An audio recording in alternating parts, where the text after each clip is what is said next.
Never enough. That's what that melody sounds like.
Yo, what's up, chat? My camera's broken today. I don't know what's going on.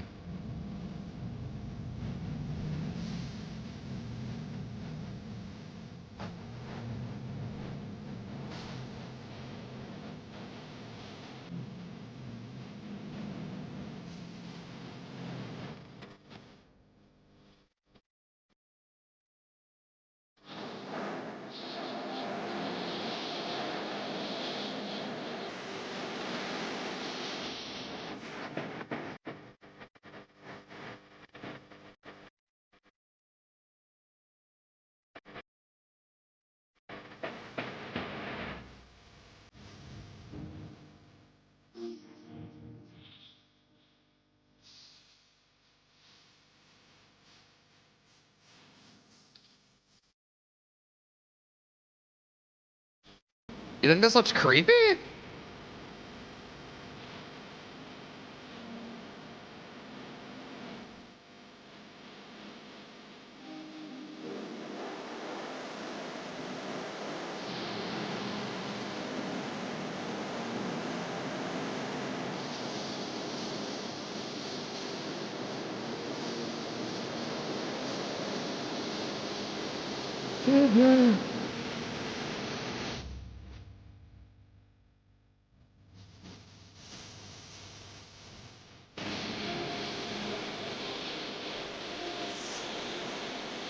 No, I'm turning the wrong thing!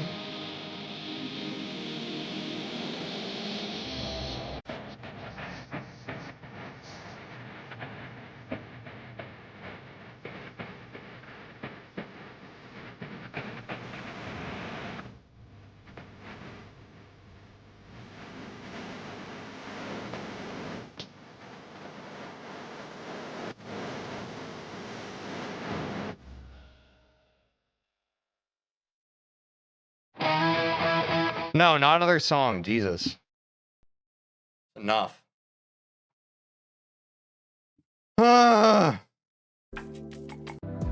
Anyway, what's up?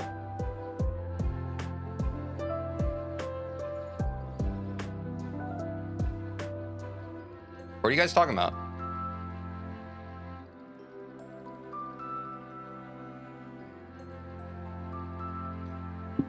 Chad, I have a question. Do you know how to catch a vibe? Whoa, this looks so different now. It's like when we go between mics.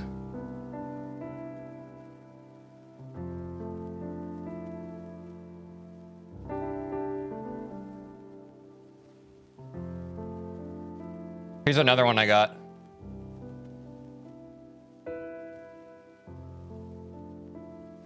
Ready?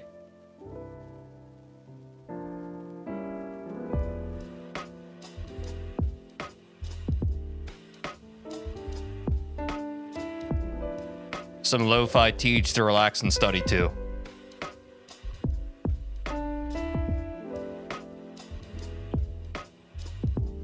Now I just need a telephone filter on my voice.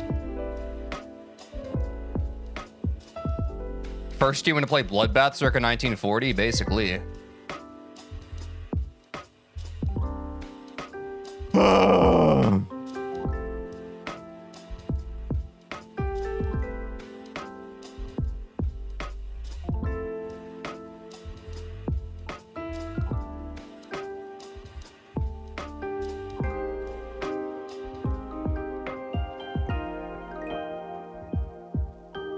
Teach to go for Cat instead of Bloodbath? I'm good on that, bro. When we played that on the wheel spin level the other day, I didn't really like it.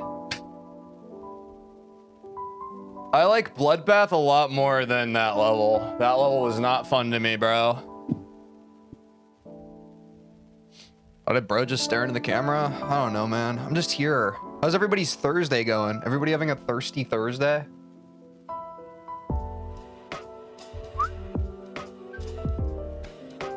I don't know what I do, man. I just exist. I just show up and I do it. For a little bit, and then I leave. Thirsty Thursday? Hold your water. Hold your water.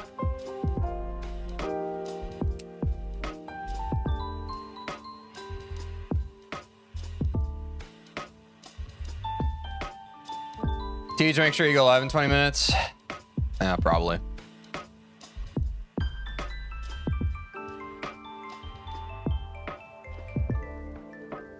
Do you know what I know? Teach to play this game called Geometry Dad. Is that a game by dads for dads? Teej, any idea what you're going to react to? Yeah, I think so. It's just been recommended so many times, I feel like I have to finally watch it. It's a bit of a longer react today. Not too long, just like a little over an hour.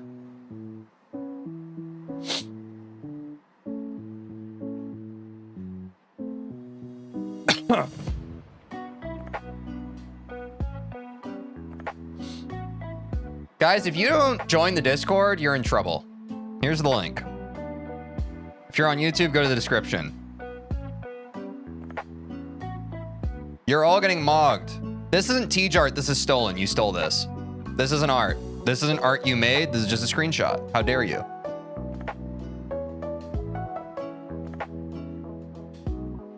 Why do you guys never participate in what I tell you to do?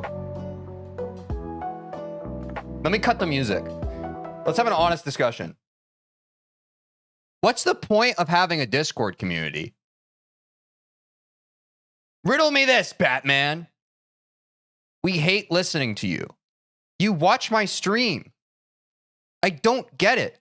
What do I have to do? I feel like a camp counselor. It's the same way when we did Teej clips. I'd have to fight tooth and nail to have people vote on clips. I stopped doing Teej clips. Everybody suddenly, well, not everybody, but people are starting to actually vote on clips. I make this new art channel and no one wants to participate in it.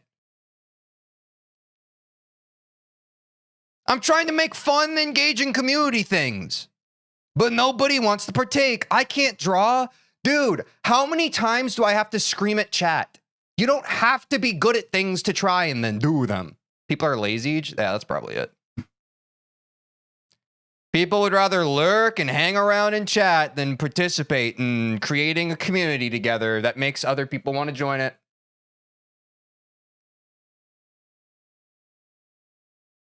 I participated. Yes, but okay. You've gotten enough glaze, the True Turk now. You've got enough glaze. I've given you your gold star. Let's not belabor the point. Yes. You are the only one who's participated. You all have until Friday. By the way, I'm VIPing whoever wins.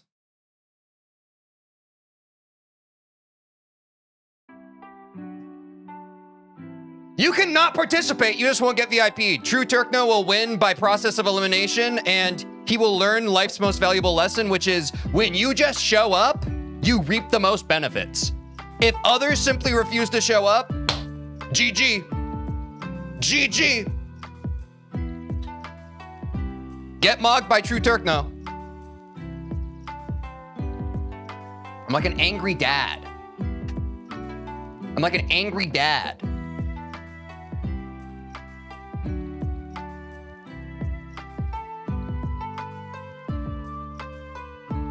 What's it gonna take, man? What's it gonna take for me to get y'all to interact with each other on Discord the way you interact with me here? What's it gonna fucking take? Yeah, I'm not mad, I'm just disappointed. And this is where I get chat. This is where it's like, it's very abundantly clear to me that most of you in my chat, you're not here to hang out with other chatters. You're just here to get my attention. And I think that's bad. Like, don't get me wrong, we can have some fun give and take, like, aha, banter, but like,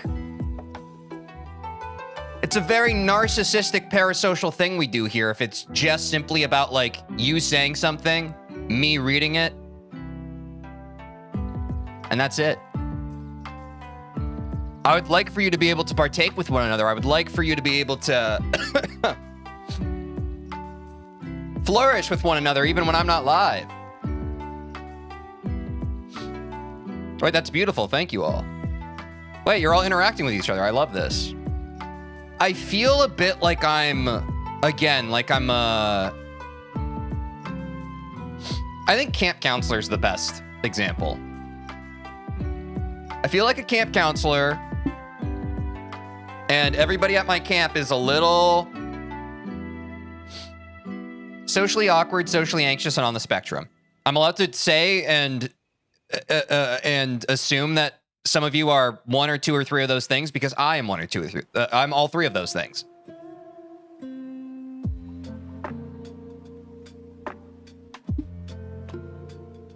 But I want y'all to get along.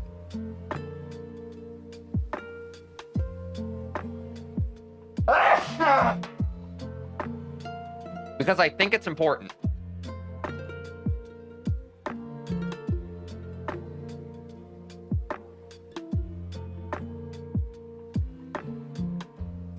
Oh, that's really cute. Someone on YouTube saying hi to Twitch chat. That's really cute. I love that. All right, chat. As your camp counselor, let's all talk about what our favorite... I'm trying to think of a topic that isn't going to make people heated and angry, but I think that's an impossible task. We can't always go back to burgers. Sorry. I know it's a bit of an inside joke. I really wish that we could come up with original conversation topics. No, guys. You always want to recycle what I've already said. Let's come with our own ideas. Lasagna, it's been a minute. I'll take that. Why do we always... Chat, let's talk about something. How about some food? I'm not saying that to judge anybody because I do that too. That's where my brain goes. Why is that the default topic? Vehicles? What's everybody's favorite mode of transportation? Thank you, Trinax, for the spark. What's everyone's favorite mode of transportation? I like riding a train because I'm a bit of a wanderlust, whimsical spirit. Tank? Plane? barefoot. Monster truck. Walking, walk. Just a car. Train, definitely. Probably bicycle. Remember those hoverboards? No, what hoverboards? Foot? I don't know how many people are saying barefoot because you actually like walking around barefoot or because you're in perma-goon mode. Thoughts? Because the people who said walking just said walking, but one of you explicitly stated bare feet, and another one you said feet. Let me clarify walking with shoes. Okay. That's on me then. My brain went there. Sorry. It's hard to tell in a stream chat. You don't know. You just never know. Bare finger. I'd love to see that. It's like a Segway without the handlebars. Like a ripstick? I just like feet. Okay.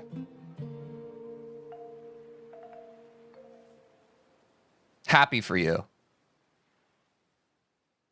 I use sandals when walking, so toes exposed. I haven't worn sandals since I was like very young. I feel like I grew out of sandals. Yeah, I remember wheelies or heelys.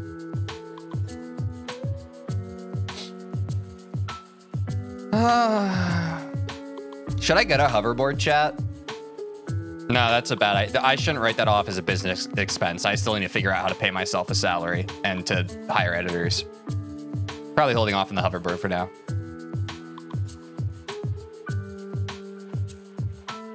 Hoverboarding around America? I don't want to travel my country.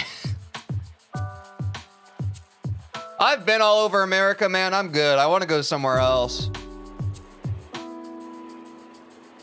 Not political. Tej, would you ever play a different game on stream? Never have, never will. It's never happened, especially not literally last week. I'm legally banned from America. I have to think that's for a good reason. Visit King Samelot with a hoverboard? Where does King Samelot live? Actually, don't answer that. I'll think that you're like insane if you know where someone lives. Do you smoke? Just the levels I play. Get it? I smoke them. Where do you think you might go when you do travel? I don't know. I want to see Europe. I'm a weeb, so I want to go to Japan. I don't know, man. I'm not too picky. I kind of just want to see the world. Is that so bad?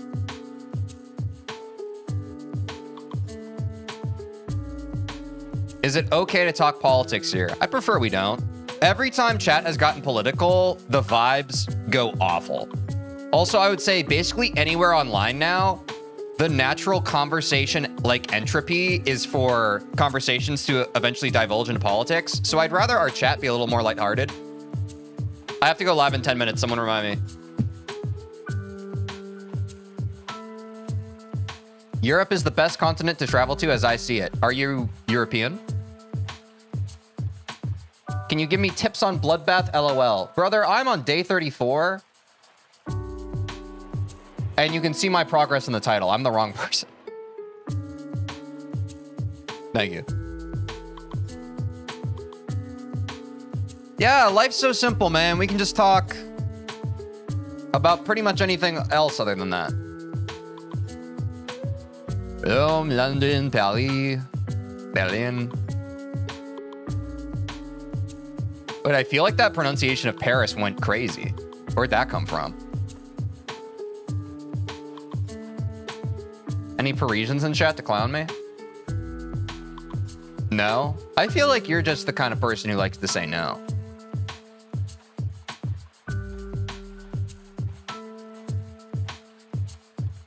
Yeah, I've never traveled out of the US, man. I need to at some point.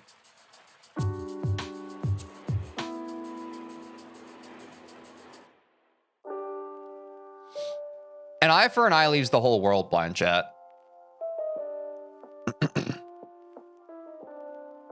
Thoughts?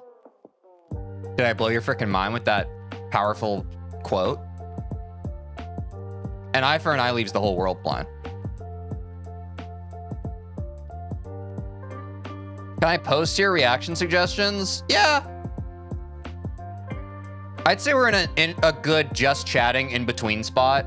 I just don't like people like making suggestions when we're clearly in the middle of doing something. But we're just kind of hanging out right now. Pokemon, gotta catch 'em all. Trying to beat Bloodbath on mobile 90 hertz. Am I cooked? I don't know. Honestly, I'm not a hertz nerd. Again, wrong person to ask. I don't really care a lot about the technical side of gaming. I just kind of play the game and listen to what the nerds tell me to do. Non-derogatory use of nerds, by the way. My brain isn't like that. I play games based on feel. If it feels right, I keep doing it. If it feels wrong, I make an adjustment. Rinse, repeat. That's my philosophy for gaming. It's a very simple one. Trial and error. Some people like to get super nitty gritty. I'm a trial and error guy myself. Maybe that's Unk. You have any tips for 9 circles? I've said this before on stream. My tip for any level you're struggling on is to continue struggling on it. I think people asking for advice on levels is just a manifestation of their anxiety. You wouldn't be asking for advice if you didn't spiritually feel stuck or emotionally felt defeated. But the struggle is part of it. And struggle is always going to be there if you're doing something that's pushing your limits to improve. The struggle will always exist for the rest of your life. The struggle is not a personal failure, it is inevitable. If you learn to live with and even love the struggle, you'll be fine. Except when there's bugs in the level. We're not talking about Silksong right now. We're talking about something else.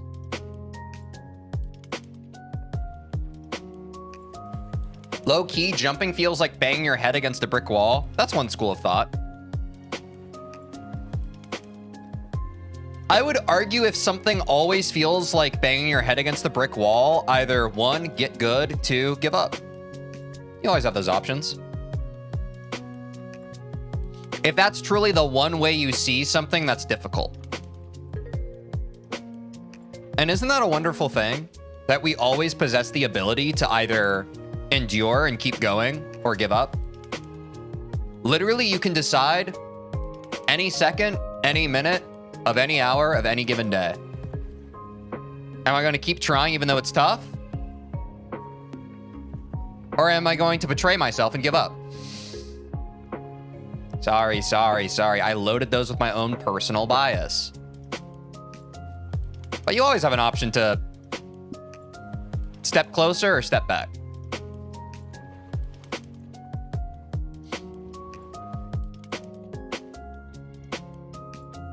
But also, and I've said this before on stream, that's not something that someone else can give advice on. Because no one knows your subjective experience of your reality better than you do. One person's burnout is another person's barely scratching the surface. I never argue for someone to like really overdo it and potentially slide down the road to burnout. But I do think most people in this day and age's natural tendency, most people's inclination is towards giving up at the first sign of resistance. So that's my perspective, especially as someone who has historically done that quite a bit in my life. When things are going easy, I feel on top of the world. When there's a bit of friction introduced, that's the rub, man. That's the hard part. But you have to figure out how to navigate that in a healthy way. But everybody feels it differently.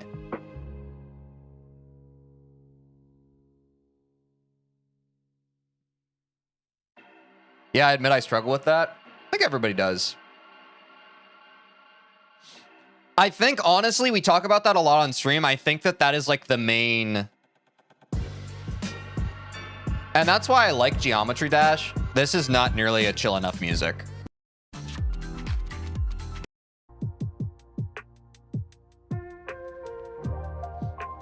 I think that like that's the solo battle everyone in Geometry Dash is facing, right? Again, I've talked about this before. That's my opinion. This game is so much less of like a player versus game as it is player against themselves.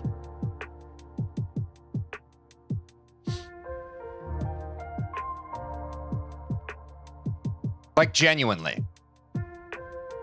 But I think I have a lot of faith in just like what the average person can do and what they can accomplish if they just get out of their own way. I know a lot of people don't have that. A lot of people like to view our world as each person has a certain predisposed set of skills that they are able to attenuate themselves to through practice in life. If you do not have that predisposed set of skills, you are unable to lock in and get it. And I've just never thought that way. I do think that there are certain things that come more naturally to one than to another. And I do think that varies on a per person basis. But I think what builds character for every individual is when you face friction or resistance in your life, learning and adapting and finding a way, not to push through, because push through has a negative connotation, but to get through. To make your way through. I don't think that's through pushing. I think it's by releasing and breathing through what your expected outcomes and perceptions were. But that's the struggle. And maybe there is some kind of Venn diagram of like the people who are able to, maybe there is a distribution of people who are able to get really good at games that are like so naturally, innately good at the game that they experience that point of friction much later than you or I do. But I think inevitably everybody has to experience it, right? Like Zoink. But I have to believe, I still think that a lot of people discount Zoink's achievements for simply like personal. Like that's an easy thing for all of us to do as people. Like it's very easy to like look at information when you live outside of it and to just like analyze it as like, oh yeah, Zoink is Zoink. But like, he's definitely had to like deal with self-doubt and stuff like that, right?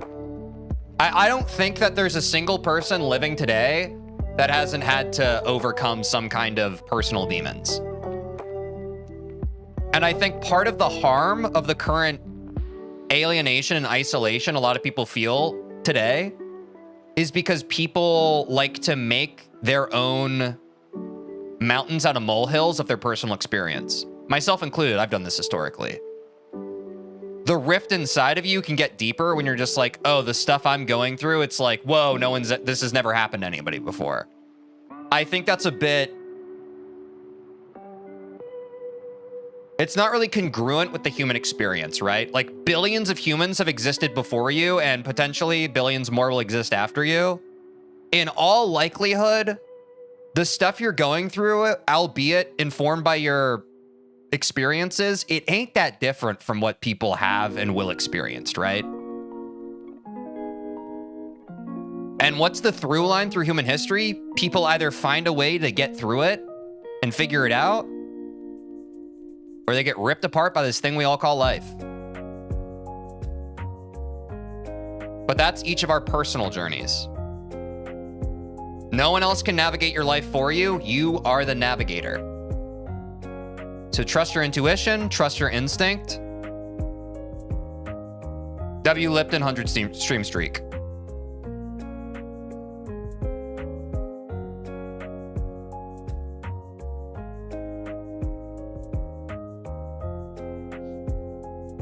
Lipton's collecting badges now.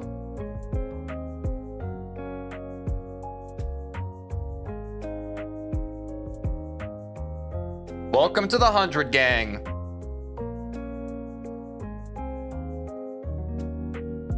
Oh, wait, did you lose your mod status when I VIP'd you? Wait, can mods not be VIPs?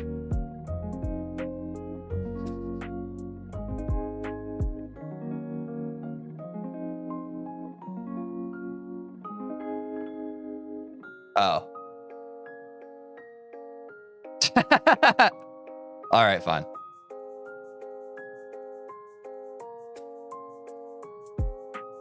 Wouldn't that be a really funny way for Lipton to get demoted? To be fair, mods above VIP. I thought you could just like attach badges.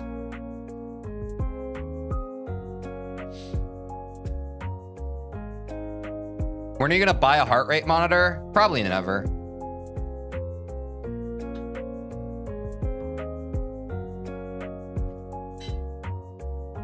I just don't know where I'd even get one.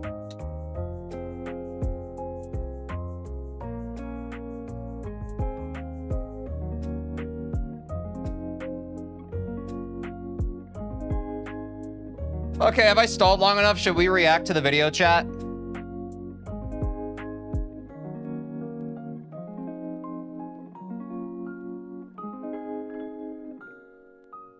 All right. Okay, chat. Let me go live on TikTok.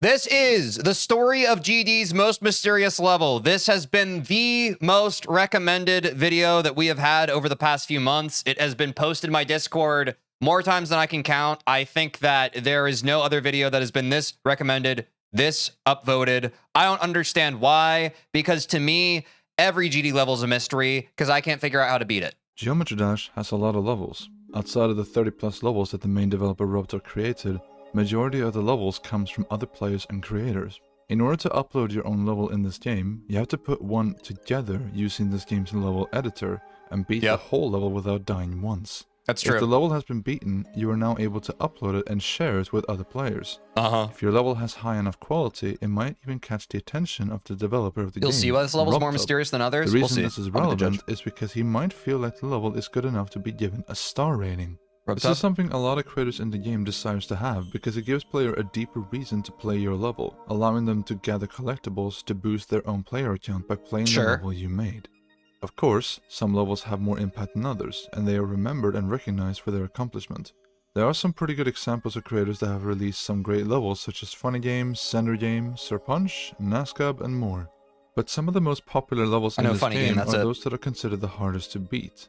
Examples would be Cataclysm, Bloodbath, Artificial Ascent, Yatagarasu, Zodiac, Limbo, and more.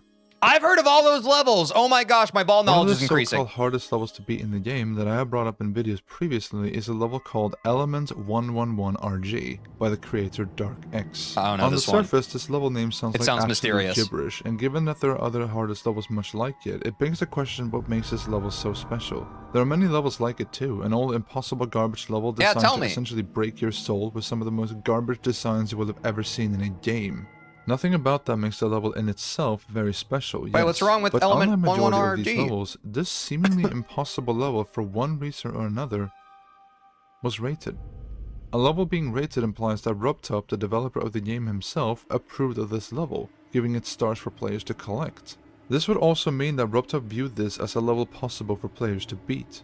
Now, to be fair, at the time, the idea of cheating... So is this an impossible level? ...when uploading levels wasn't a thought that was considered much in the community, and Robotop was no exception. My bad, TikTok, I'm sorry. But there are two things that we know about our dear Robotop. One, Robotop usually doesn't play through the entire levels that he rates, meaning he probably didn't see how murderously difficult this level was. And two, Robotop understandably has a soft spot for levels using new content that he releases. For some of you, this might sound alien to you because you've perhaps been around for the 2.1 update only. But if you want to get a new rated level when chat, when did I start playing? I started playing in 2.2, no? A new update comes out. Oh, this video is 3 years old. Yeah, I'm new kid on the block. Start using the new features at home because that will motivate Robotop to want to rate a level more. Element 111RG was such an example. The 6th major update of the game had come out fairly recently. 1.6 released on the 25th of March 2014. Yeah, we've been on 2.2 since 2023. Which introduced some of these blocks you see here. Element 111RG was released 13 days after the update on the 7th of April 2014, and the beginning of the level had these blocks immediately showcased, which is probably the only part of the level that Ruptup Some really scary music in the background here. I hope no one gets hurt in this video. truly played. Seeing the beginning of this was enough for Ruptup. Dude, that's what I'm saying, Quinn. It's crazy. He gave the level a simple rate and ignored the fact that was obvious to everyone else who played it. The level was one of the most impossible, brutal garbage levels that the game ever had to experience, creating such an infamous legacy that any other incredibly difficult level was not even close to the difficulty. Why is this an hour long, bro? So Stormfly made this video, and I think sometime during the editing process, he cut the video down to an hour and 17 minutes, and then he decided to upload the video, and as of 3 years ago since he uploaded it, it's gotten 721,000 views. So it seems like the viewers have also indicated that the hour 17-minute long time was more than required. Of this pile of or sufficient. I hope that makes sense. crap. Wait. So if we know the mystery behind this was just being an essentially impossible level, what makes it so special? Who the hell is DarkX? And why is this level called something as obscure as Element 111RG? I don't know. Let's back up a bit. Before Geometry Dash had even come out, going all the way back to 1999, which was the year that Naver was released to the South Korean public. If you've never heard of this before, Naver is a South Korean online platform operated by the Naver Corporation. It debuted on the 2nd of June 1999 as the first web portal in South Korea. Bro, some of y'all weren't even born in 1999. I'm not gonna, don't answer that. I was born in 1996, so I was around for Naver. I used to use it every single day. One of my favorite things. What is this develop again? and use its own search engine. It was also the world's first operator to introduce the comprehensive search feature, which compiles search results from various categories and presents them in a single page. In simpler English, this online platform provided with an actual search engine before Google themselves. As such, it became the most popular. That was mean, TJ. I know you're just a kid. I'm going to tell you, though, I like to be truthful to all of you. And one of my least favorite chatters is someone where, like, when I'm very honest with someone, they say that was mean. I think genuinely a lot of people today don't understand social etiquette, and you don't understand that when someone is annoying and you tell them that they're annoying, the person telling the annoying person that they're being annoying is not the problem and not being mean. So I need you to read a book or potentially hang out with more people and educate yourself on how to be around people. Thank you. Their search engine in South Korea. You're sorry? And Great. as of September 2017, the Naver search engine handled 74.7% of all web searches in the country. More than 25 million Koreans have Naver as the start page of their default browser, and the mobile application has 28 million daily visitors. And in 2007, one of its users named mTruls would begin to play the Super Mario series. He joined a Korean Super Mario World community on the cafe website Naver. Over the next 5 years, this user would spend time improving on the Mario games across a range of consoles such as Wii, DS, and on the PC. During this time, mTrolls will be spending time using the external developer tool called Lunar Magic. Yeah, exactly. I'm guessing that that's like what we're leading into is someone found GD through this platform, custom perhaps. Mario maps and ROM hacks. Some of the private ROM hacks created by him were given a variety of different... Or no, it's just the background is he used to build levels in other games. I mean, we heard about this even with like King Moose, whose first level that they beat was Bloodbath. Okay, albeit this isn't a creator of levels, but a player of GD.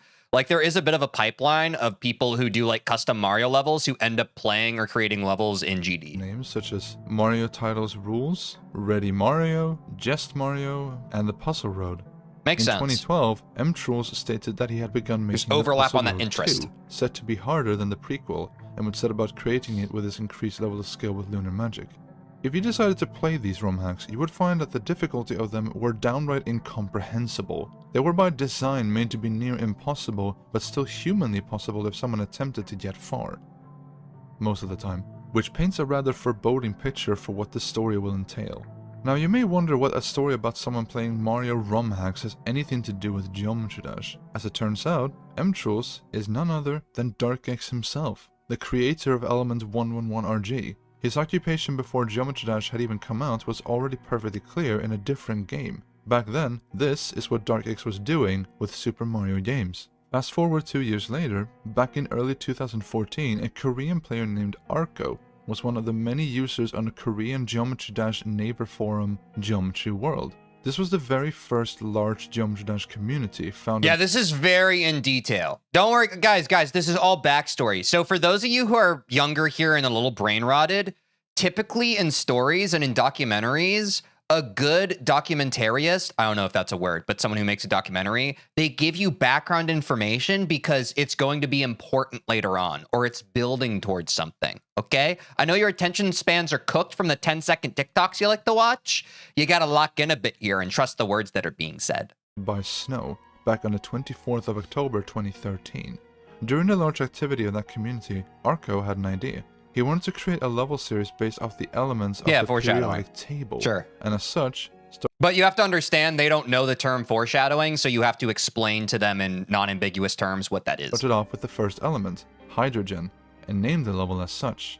On the 25th of February 2014, Arco posted the first... That wasn't for everybody. It's just for the people here who are very confused, who are 6.5 minutes in this video, and they're just like, wait, nobody's yelled or made a funny face yet. What's going on? Preview on Geometry World, showcasing parts of the level. But a few weeks into development, Arco came to the realization that the scope of the project was so immense that he would need some help.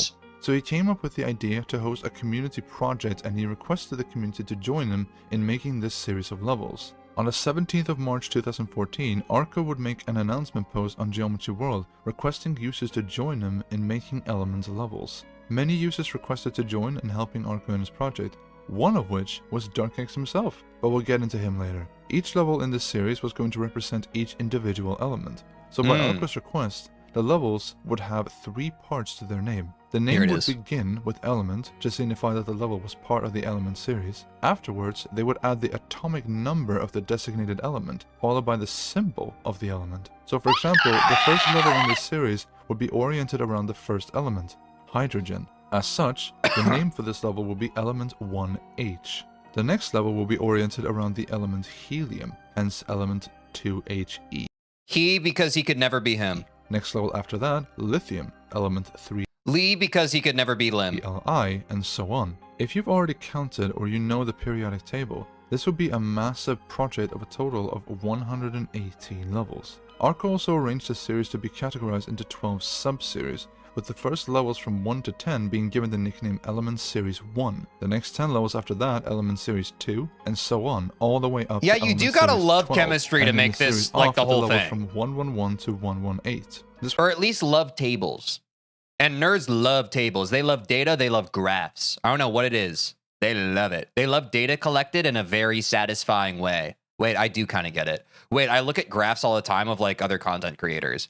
Wait, I'm a nerd! It's supposed to signify the difficulty rating of the element level, going from easiest to hardest, with the 12th being the hardest. There were no requests for quality control. You were free to do exactly as you wished with the levels you chose to build. If you were successfully assigned to the team, I think everybody here is probably a total of 5 little levels nerdy in the series to build on your own. It was an incredibly... We're watching a documentary about a video game right now.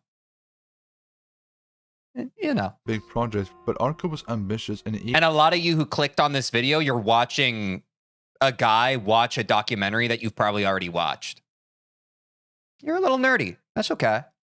It's okay. So he requested anyone who wanted to join if they wished to help him build these levels. And on the 13th of April 2014, Arco announced on Geometry World that he had every creator that was required to complete the series. Everyone had a total of 5 separate levels to make in the series, with the exception of the final creator, who had to make 8 of them. The only requirement from the creators was to make at least 1 of the 5 designated levels. Work it harder, make it better. That's not adding to the video. Sorry. Which ADHD. meant that it was a level that would be completed without any player input. 2 of the creators in the series, Megadeer and Minus, has some popular examples of Arco's request being fulfilled. However, fast forward to 2022 and I can tell you that this project did not end up finishing. By only including the official levels that Arco proved to be part of the series, they did not even finish half of the maps they set out to make. Through research, as of the 19th... I mean, that was a tall order, right? Making a freaking level based off of every element on the periodic table, bro. Like, I've had many manic, as I'm sure a lot of people in chat have, I've had many manic ADHD type awesome ideas. This one was probably destined to fail, bro. 19th of October 2022, the number of documented element levels to be part of the series was 27 out of 118 levels. And that is me being charitable because some of these levels were never... Great ideas are not always the most easily actionable. That's why I think it's important as a creative. And I've talked about this before because a lot of people are just like, wow, TJ, you're such a self-starter. How do you get stuff done all the time? There's a disconnect between your vision and an idea, and the point A is that vision and the idea, and point B is seeing it through to fruition and tangibilizing it as like a product, as a creative product. And the more likely way for you to be a more productive creator is by being able to figure out how to pare back and rearrange what your vision is to make it more easily like deliverable. You know what I'm saying? And that's something that's hard for a lot of people to do because they get really attached to their great vision or great idea. But it's like, for example, if your idea here was like, let's make a level for every single element on the periodic table. An easier way for you to kind of simplify that is just like, okay, what if we made a level for every like super popular element on the periodic table? You know, scale it down a bit. A lot of people don't possess that skill. I think that's the fundamental skill or approach that a lot of people miss, and it's why they don't. They're stuck in this flurry of like having a bunch of ideas, but never really executing any of them. Finished or even put into proper production. 8 of these levels were also deleted at one point. That doesn't hit as much as all elements, yes, but it's better to have drawn one picture than to think of 100 pictures but never draw them. Do you understand? You cannot find or play them anymore except for some poor attempts at restoring them on a few select accounts. To say that the project flopped would be an understatement. Barely 20% of what they set out to do was actually finished. But what did end up finishing was mostly of good quality at the time. Most of the levels that survived ended up being rated, and some of these levels can still be played and seen rated today. But as hinted at the beginning of this video, what we are going to be focusing on is one of the deleted elements, 111, which of course is element 111 RG. This is cool, man. I get why people have been recommending this. I almost said interacting. My brain kept saying interacting. No. Recommending. So from this point forward, I'm going to use an acronym to refer to this level because spelling this name out this often is a pain in the ass. So I'll be referring to the level as RG. From what can be seen from Arco's list of creators, it doesn't appear as if the name listed to make RGB, hold the B, I got you. 118 is DarkX at all. You will be right in assuming that because even when translated, this name doesn't mean that at all. His username on Geometry World was not DarkX, but these Korean letters, when properly translated into English, meant foldering. DarkX was his main username in-game, which is how we'll refer to him in the video since it is both easier to say and easier to remember. The thing about DarkX though is that he's pretty much just as mysterious as the level itself, if not more so. There are many unique things surrounding this creator that not many others before him or even after him did. The first post DarkX made on Geometry World showed a pretty surprising level of vocabulary compared to everyone else surrounding him.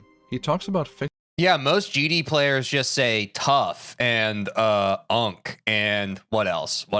LW, bang. And that's all the words they know. But this guy's writing like a whole paragraph and it's like cohesive. That's crazy. Fixes for the Geometry World forum that he was displeased with. Victor, by the way. Some of the words he uses are fairly complicated, such as conceit, exalting, dimensionality, compromise, sanctions, and more. A very formal way of speaking, especially as someone who read a lot as a kid, what are we, dude? Those are just words. Considering he was probably not at an adult age yet. Do people just not read? Is that what I'm learning? I thought that everybody just read books, but I think people don't. I've had people in chat before say like, TJ, you have such a big vocabulary. I'm like, I just know words and I use them. Up until his infamous level was to be released, there wasn't a whole lot in his catalog of finished levels either. The only documented remnant of a previous DarkX level is okay, we're splitting chat a bit. Clutter, which was only proven in it seems like some people read a little, some people don't read at all. Okay, it's a freaking bell curve. October 2022 to actually be a level he made. He had no indication of level building experience or anything suggesting that he was an incredible player. Yet despite that, he carried a surprisingly in-depth knowledge on how difficult gameplay in particular seemed to work. This was especially reflected in all the different gimmicks that he built in Theory of Clutter and Element 111. 10 bucks a year is not bad, man. The way DarkX built gameplay was That's not bad. Odd. He created things that seemed to be very elaborate on the surface, yet when put into execution, it was completely pointless. Theory of Clutter is definitely the best example out of the two levels to showcase this odd creating method, showing multiple sections designed for seemingly no reason, since you can very easily just skip doing anything or just jump over it all. Another interesting concept that DarkX did can be seen by checking the level description of RG. There are a number of different things written here. As established previously, Element Series 12 is clear what that means, as does reconstruction, which is the full name of the 111th element. But what about— I've never heard of this element, by the way. I wonder what the significance of it is. the other two sentences? Well, the ultimate time statement— like, can you make reconstruction like soda water? Like a tasty little beverage? Probably. Most elements are poison, I think. ended up being a reference to the level's song, Time Machine, and that according to DarkX, this was the ultimate level for that song. Now, how do we know that?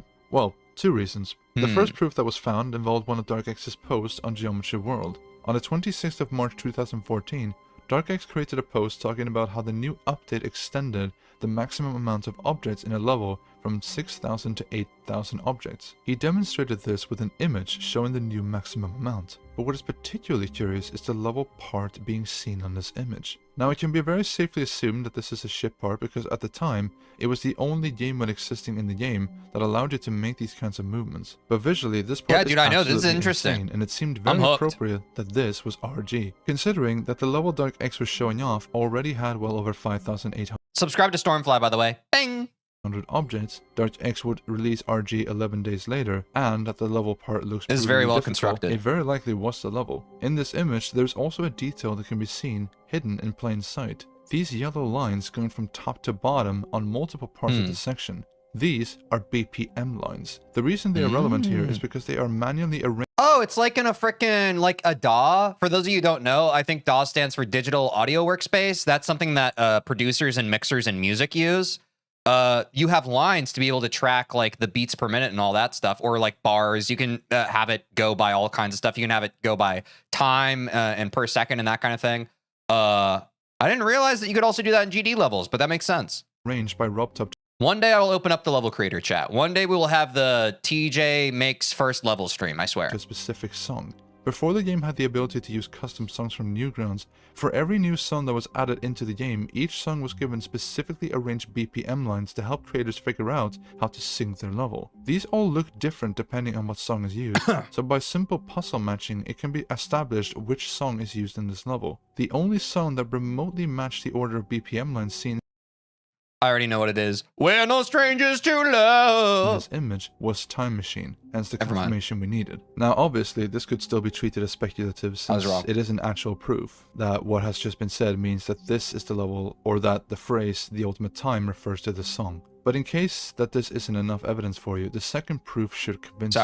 I'm recent sorry. Restoration Union has learned how to data mine existing save files. Now you might think, how would that possibly help here? Well, Dude, anytime data mining's mentioned, you better believe some nerdy stuff's going on the contents of the save file, there is something called a saved levels folder, which is where a player can keep levels downloaded locally on their device, so that they would not need internet connection to play user levels if they so desired. A GD account's save file keeps this information saved on the account. As it turns out, the developer RobTop, when writing the code for when saving an account, decided to include the levels stored in the saved levels folder in the save file. This level information includes the level's name, level's ID, the level's song, and the user count of who uploaded the level. And after a long session of collecting save files through people submitting them into a Twitter post or to Restoration Union themselves, we finally found a save file that contained RG, officially confirming the song to be Time Machine. The ultimate level 3 made the least amount of sense for a long time. An original theory for what this statement implied was that this was DarkX's third level he posted, and since there were no other leads to what it could mean, that theory stuck around for a while. That was until a discovery was found, where DarkX posted a comment on a Geometry World post by Arco, saying he managed to get 6% on RG. The last comment in this post is by DarkX, and it is a pretty lengthy comment, but what is particularly interesting is the level 3 to 4 part of the comment. When this comment is properly translated, it reads out the following. Haha.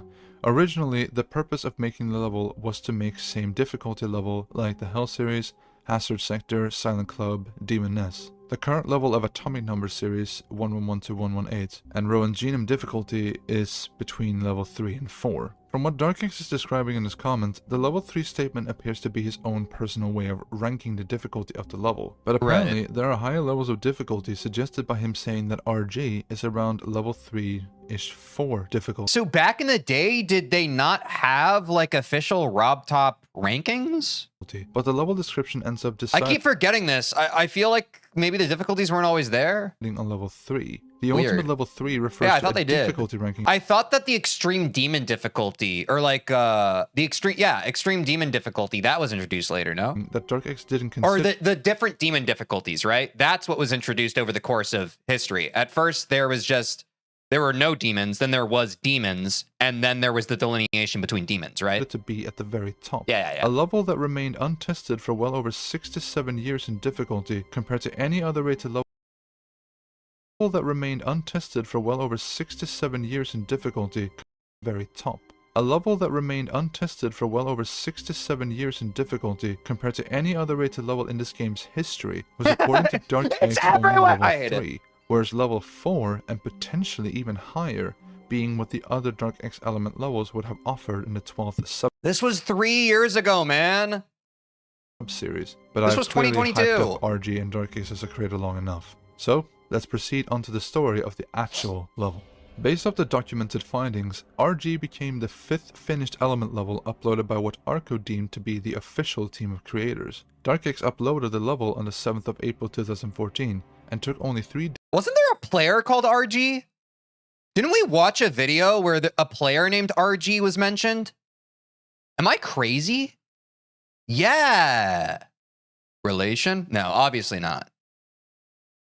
Now I'm starting to think, did RG name his character? Yeah, because he was like a top player, right? Yeah. Get rated on the Yeah, see, chat, you think I don't listen? You think I don't? 10th. And as soon as it did, Geometry World had a new massive topic to talk about. The same day as the level got rated, the forum went crazy, posting identical messages of the exact same part, which is the beginning I don't know who RG is. Heart of a champion. of the level here, with a very specifically made jump. Everyone went on to repeat the exact same statement. The level was completely insane, some people even going as far as calling the creator an absolute lunatic. For a full day, the level's difficulty would not even be beaten in practice mode, and the unnerved version of the level was just impossible for players to get through. It was simply too difficult, whatever it may have been, and in almost every single post about the level, you could see DarkX in the comment sections be very pleased and I wish I could read Korean. Sorry. smug with the reactions he's getting. If not that, he would once more present his surprisingly in-depth knowledge of the game and how to approach these timings everyone are stuck on. It appeared crazy for everyone in the community how someone with only their 2nd level upload, being one of the hardest rated levels the game had ever seen, and remained as such for many years to come. But again, if you're missing the context, it doesn't make sense. But if you know about all like his years or like playing like and creating in other games, it makes like that's transferable skill, right? It's transferable skill. A lot of people don't understand this. A lot of people said the same thing like, TJ, how are you getting so good at Geometry Dash faster than any other person in the history of Geometry Dash? And it's because I played tens of thousands of hours of other games. So my process for learning a new game goes a little bit faster than like a kid playing Geometry Dash for the first time. I don't have Geometry Dash skill, but I have transferable skills from being a speedrunner, from learning other games, because I've had to learn probably hundreds to thousands of games over the course of my life. So naturally, you just have more of a tool belt to be able to adapt faster. Same thing can be said for level creators. Same thing can be said for like, I don't know, bro. If you're a level creator, you could probably put that in your resume somehow for a job for like a marketing company of being like, I am able to take things and build stuff out of them. And they'd be like, all right, man, you're hired. 100K a year. You know what I'm saying? At the time, There's transferable skills in life, and that's like the power of like learning stuff. no one reached the end. On Geometry World, the furthest Sorry players for saying the got J in an word. attempt to reach the end in practice mode was 41%, and they all gave up there for unknown reasons. No one knew at the time how the full level looked like, since no one could actually see it all for themselves. How is this possible? Was the level speed hacked, like some older impossible levels before it? Was it perhaps exploited or glitched to be uploaded somehow?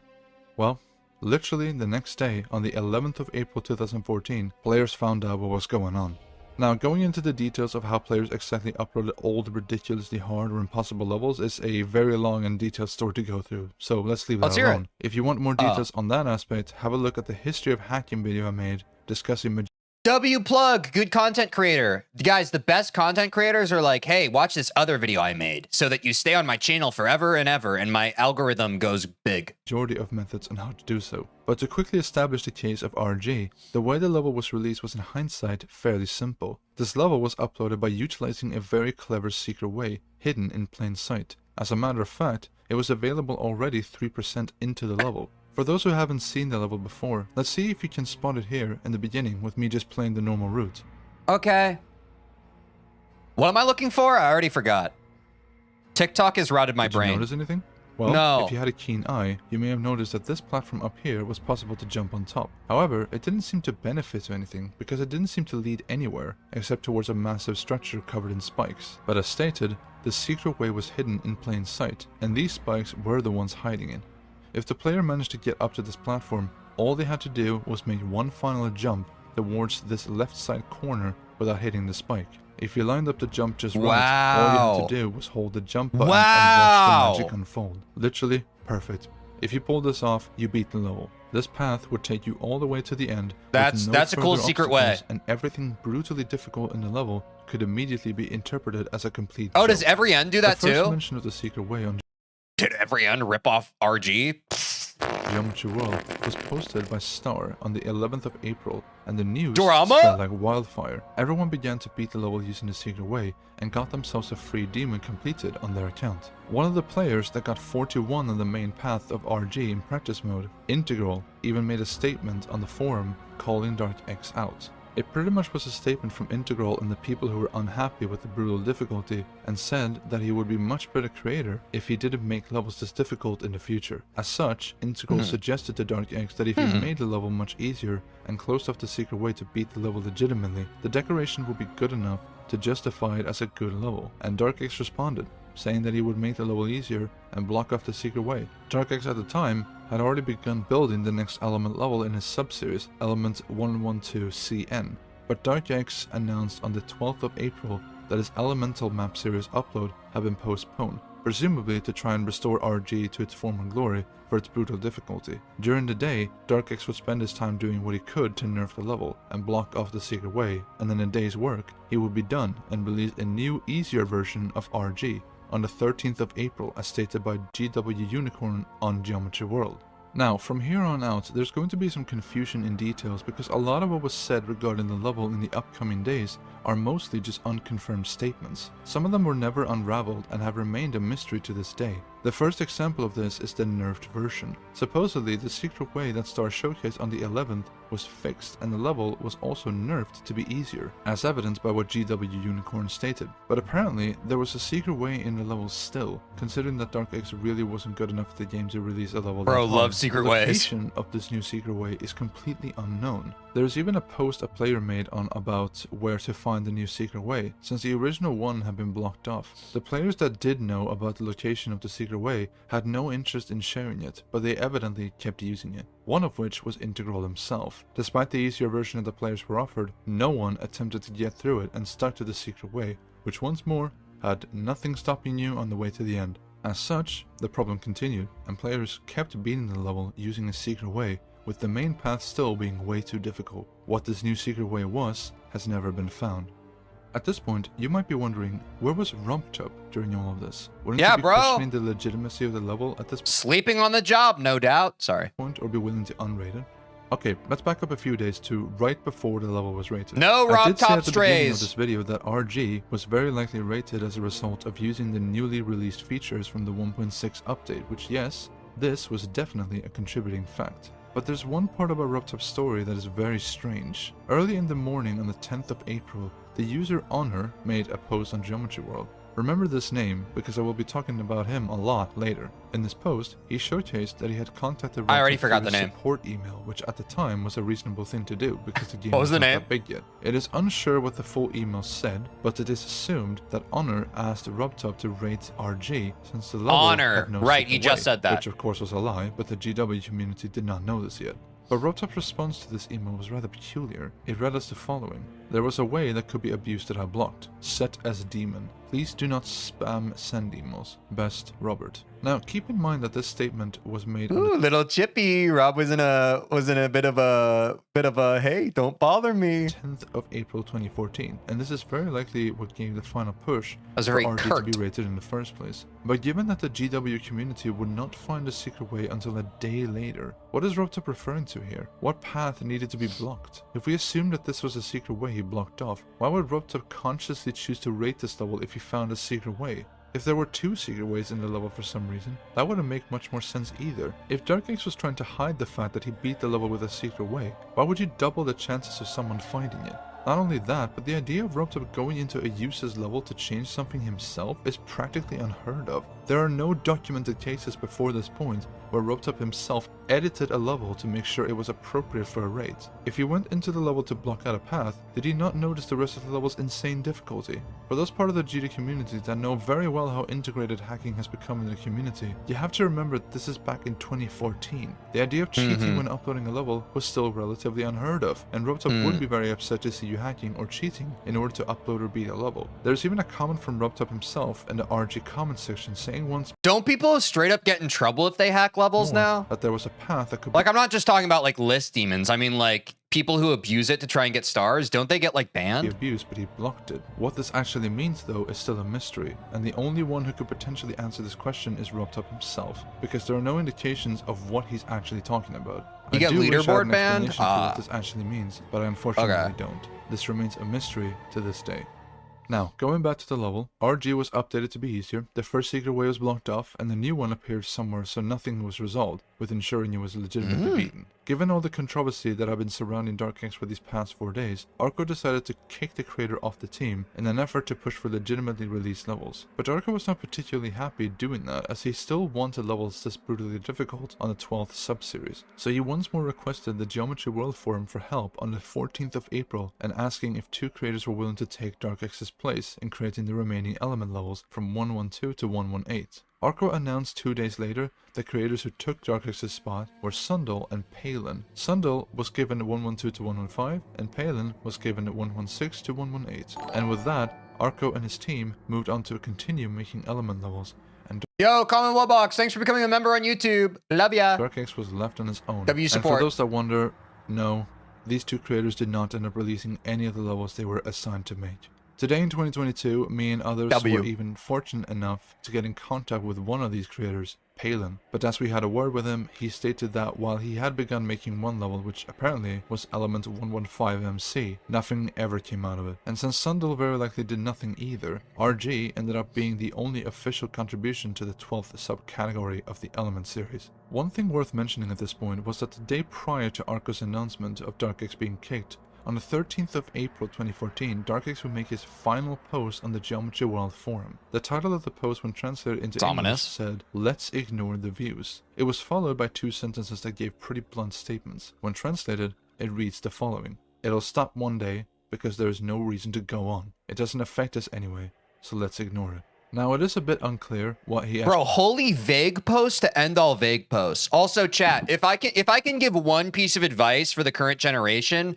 vague posting is cringe. Have you heard this? Do you know about this? Vague posting is when you post, but like you don't give any explicit detail because you want people to like, okay. I don't know what people do. I don't know what kids do nowadays. One Piece. Sorry, we have to focus on this first. It's like if someone is just like really weird day to day, you really just can't trust anyone. Like they're doing that because they want people to be like, oh my gosh, what's wrong? That's toxic and weird behavior. Don't vague post. Don't do that.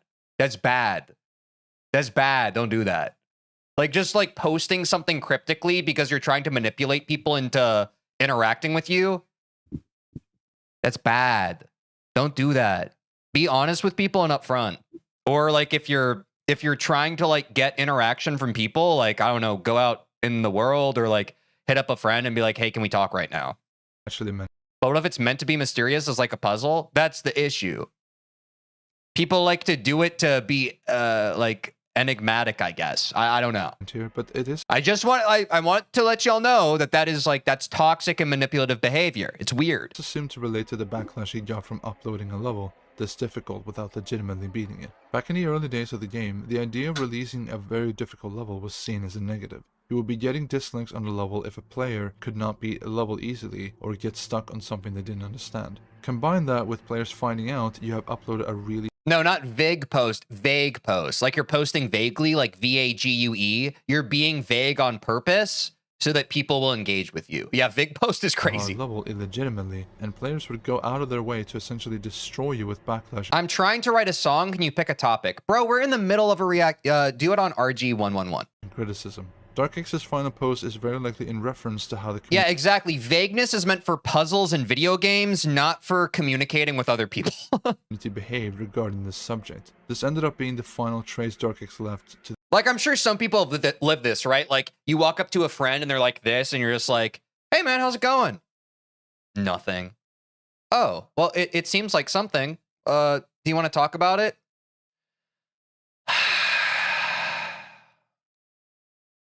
The inner machinations of my mind are, you know, it's like you're allowed to say like, hey, I don't want to talk right now. Like, stop making people like have to read your mind. Just communicate. Communicate what you're thinking, what you're feeling at any given time. It makes your life easier. It makes people who have to interact with you's lives easier. It's cool. To the Geometry Dash community, which gives his departure a bit of a sour ending. With RG only being played for the free demon ever since it was found, it wouldn't take long until Robta finally noticed what was going on with the level. As such, the next day on the 15th of April 2014, but I thought everyone knew how to mind read. I think people are starting to have to feel like the need to mind read because a lot of people have unhealthy communication styles. And when you have to deal with a bunch of people that have unhealthy communication styles, especially as like a younger person developmentally, it preconditions you to feel like you need to predict how someone's mind is working rather than just trust them at their word. Super S just yell at them? That's an option too. I wouldn't recommend it. SD would finally make a new mention of RG after his 2 posts regarding the insane difficulty. The title, when translated into English, read out as 111RG completion that I deliberately didn't upload. It presents one image showing off RG being unrated, alongside with its user DarkX having been changed to unknown as a creator of the level. Super SNSD himself stated that he did not want to show off this level as an achievement because of the fact that he beat it with a secret way, much like everyone else. Quoting Super SNSD regarding DarkX himself, I was thinking they're nothing short of a clown. Thanks for the stars, but don't brag about releasing a hacked level and putting secret ways in it. Now, that would be the general why is everybody mean? story for this level.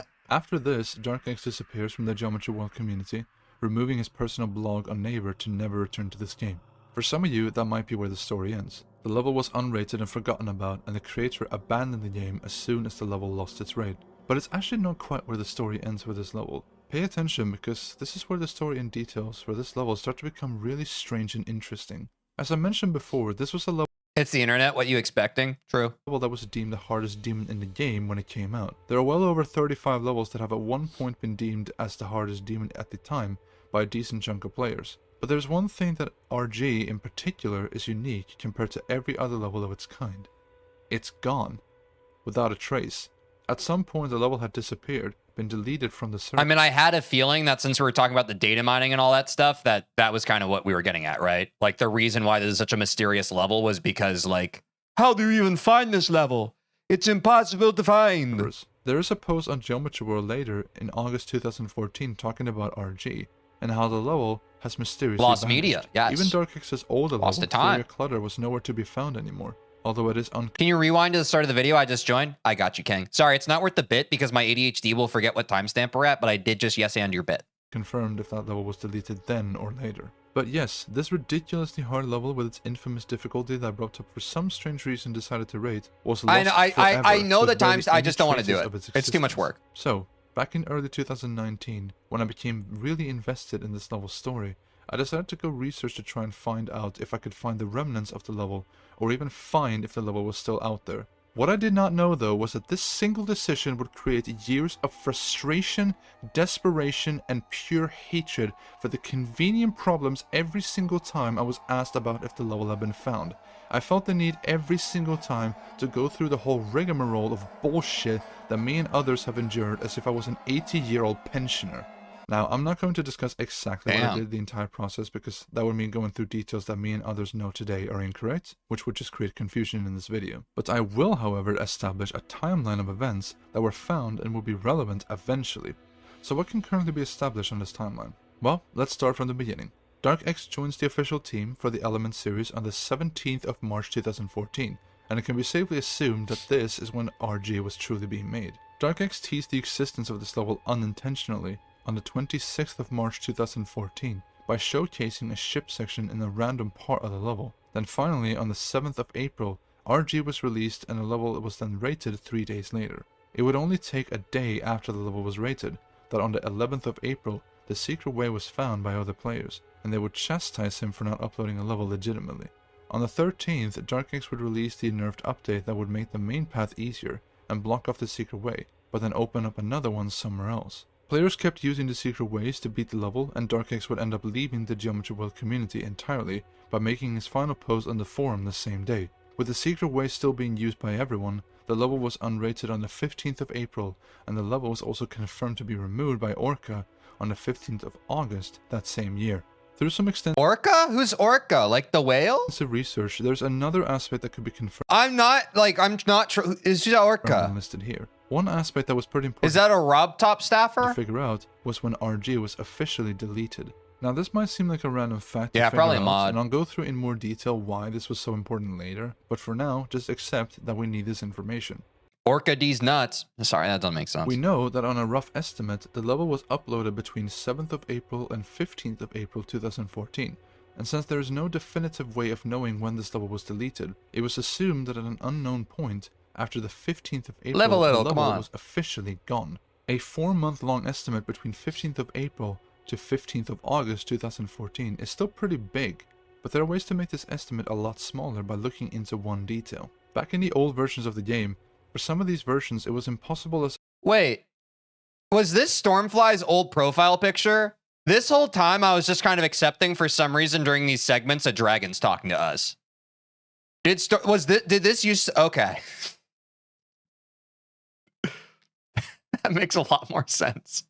I was just like, huh. Oh, okay. into one detail. Back in the old versions of the game, Yeah, it's like for some samifying of these again. versions, it was Yeah. impossible as a player to remove and That's so upload funny. a level. My suspension of disbelief is so powerful. I'm just like, no, yeah, it makes sense that a dragon would be explaining all this to That us. feature did not exist yet, which sounds It makes perfect sense that a fox with a pipe in front of a roaring fire would be explaining this to us right now. pretty brain dead, all things considered, but that was how the game used to be. When RG was uploaded in the 1.6 update, this feature still didn't exist. And what this meant is that even if DarkX wanted to, he could not remove his levels from the servers. The I only don't way know. he could do that It made was Red sense. Tuff himself. That, however, was until the next update came out, the 1.7 update, where the option to delete your uploaded levels was finally added. This update came out on the 21st of May 2014, which immediately shortens the gap for when the level was potentially removed, with well over a month. There are a couple of additional aspects that would theoretically allow us to decrease the gap even further, but they Tell can me only some. be treated as speculative facts without proper foundation.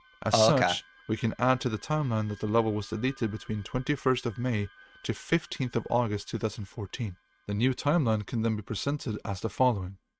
So there we are.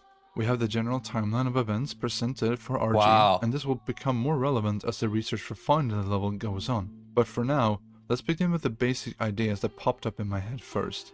As established previously, RG was already gone from the servers. Searching for the level today, you will find endless copies, but this was after I had made these old videos before. Back in 2019, you would not find a single Yeah, I level imagine you could called just play it Element now. 111 RG. There were no copyables anywhere, no autos uploaded, and as such, the game itself would be completely useless in attempting to find a level. So, outside sources were considered, and immediately, perhaps, there were YouTube videos uploaded showcasing parts of the level. It was 2014 after all, so YouTube had already reached insane levels of popularity. Maybe there would be videos of the level on there, but nope, there was literally nothing. There might be more if you would dig really deep into YouTube, but there's no feature for looking back into old uploaded videos on YouTube. Plus, in today's day and age, it is now filled with people who have attempted to fake themselves finding the real level all over the place, which has only made it more difficult to actually find anything useful, which is just lovely. So YouTube as a source of research was pretty much abandoned pretty quickly, since it was pretty much unusable. So another method of trying to find a level had to be arranged. Yeah, I feel like someone recreated it. That makes sense. Everyplay, which if you haven't heard of this service before, Everyplay was a free... This looks like, what is it? The thing that people build games in? Unity. This looks like the Unity icon, no? A mobile game replay platform that allows you to record your attempts in levels, which in Geometry Dash is seen as a trademark at the end of an attempt or if the level was beaten. Everyplay was a rather popular feature in other mobile games such as Crossy Road and Drive Ahead, with the Geometry Dash being one of the popular examples among them. What this meant is that a ton of Geometry Dash videos are on their database, which could be a collection of anything, and given that this application is integrated into the game and was the main method of recording videos of the game back in 2014, finding RG in that database seems like a decent possibility. But then the reality of the situation set in.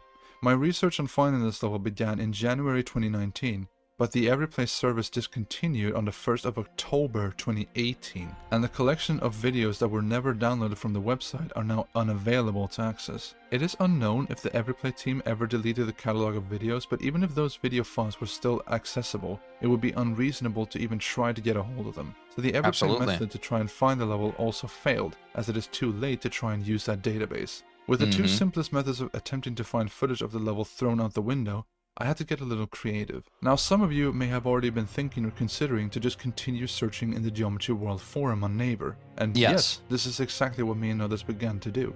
The most obvious search to do first was element 111RG, but the thing is, this is a Korean forum, meaning English words were usually not seen. You have to translate. For more consistency, the best term to search for would just be 111RG. This gives us a total of 20 posts, but unfortunately, none of them yielded anything that we didn't already know. I have already shown you majority of them in the first half of the video when talking about the level story, and most of them just show the first 5% of the level or the secret way. But there were a couple of unique instances that are worth mentioning, one of which is a post from Bekid9442, or Honor as he was called back then, on the 11th of April 2014. The title of the post... Did he say 9442 or did I mishear him? Because that said 1442, but he said 9. Read out as, I can always make an auto, and Honor, or did I hallucinate that? Ends up describing how he would be able to build you also heard 9? Version of any level of your choice. If you sent him images of the level in the That's okay, this was a very high effort video, he's allowed to make mistakes. Details of every color trigger, the kid would be able to rebuild an automatic version of the level of your choice, assuming you didn't send him useless images like this cluster of color triggers lacking proper information. And who would end up being interested in seeing this done to their level? Well, none other than DarkX himself, of course. DarkX requested the kid to create an automatic version.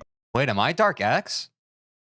Of RG, and while Bekid seemed to be reluctant to do so, given the way his response was written, he agreed to do it. DarkX followed up with the question, how long will it take? Bekid stated that it would not even take a day to do this, laughing it off. Bekid also requested DarkX to stop messaging him through emails and instead do the more normal thing, creating posts, which has been shown repeatedly throughout this entire video. And DarkX's response here really speaks a lot of his character regarding RG. He says that no one has beaten RG yet, so he cannot post any pictures. So yeah, the lack of coverage of the level was deliberate. DarkX wanted to keep parts of the level hidden. Now I understand why he did this. He wanted to treat the level as a sort of story that he preferred to not show until it was beaten by someone else. But ignoring the fact that he said this after requesting a different creator to create an automatic version of the level, but with the level being so brutally insane for its time and even today, what did he expect here? That someone somehow was going to beat a level harder than anything else that had been released at the time, which was already completely unbeatable with players' skill level back in 2014.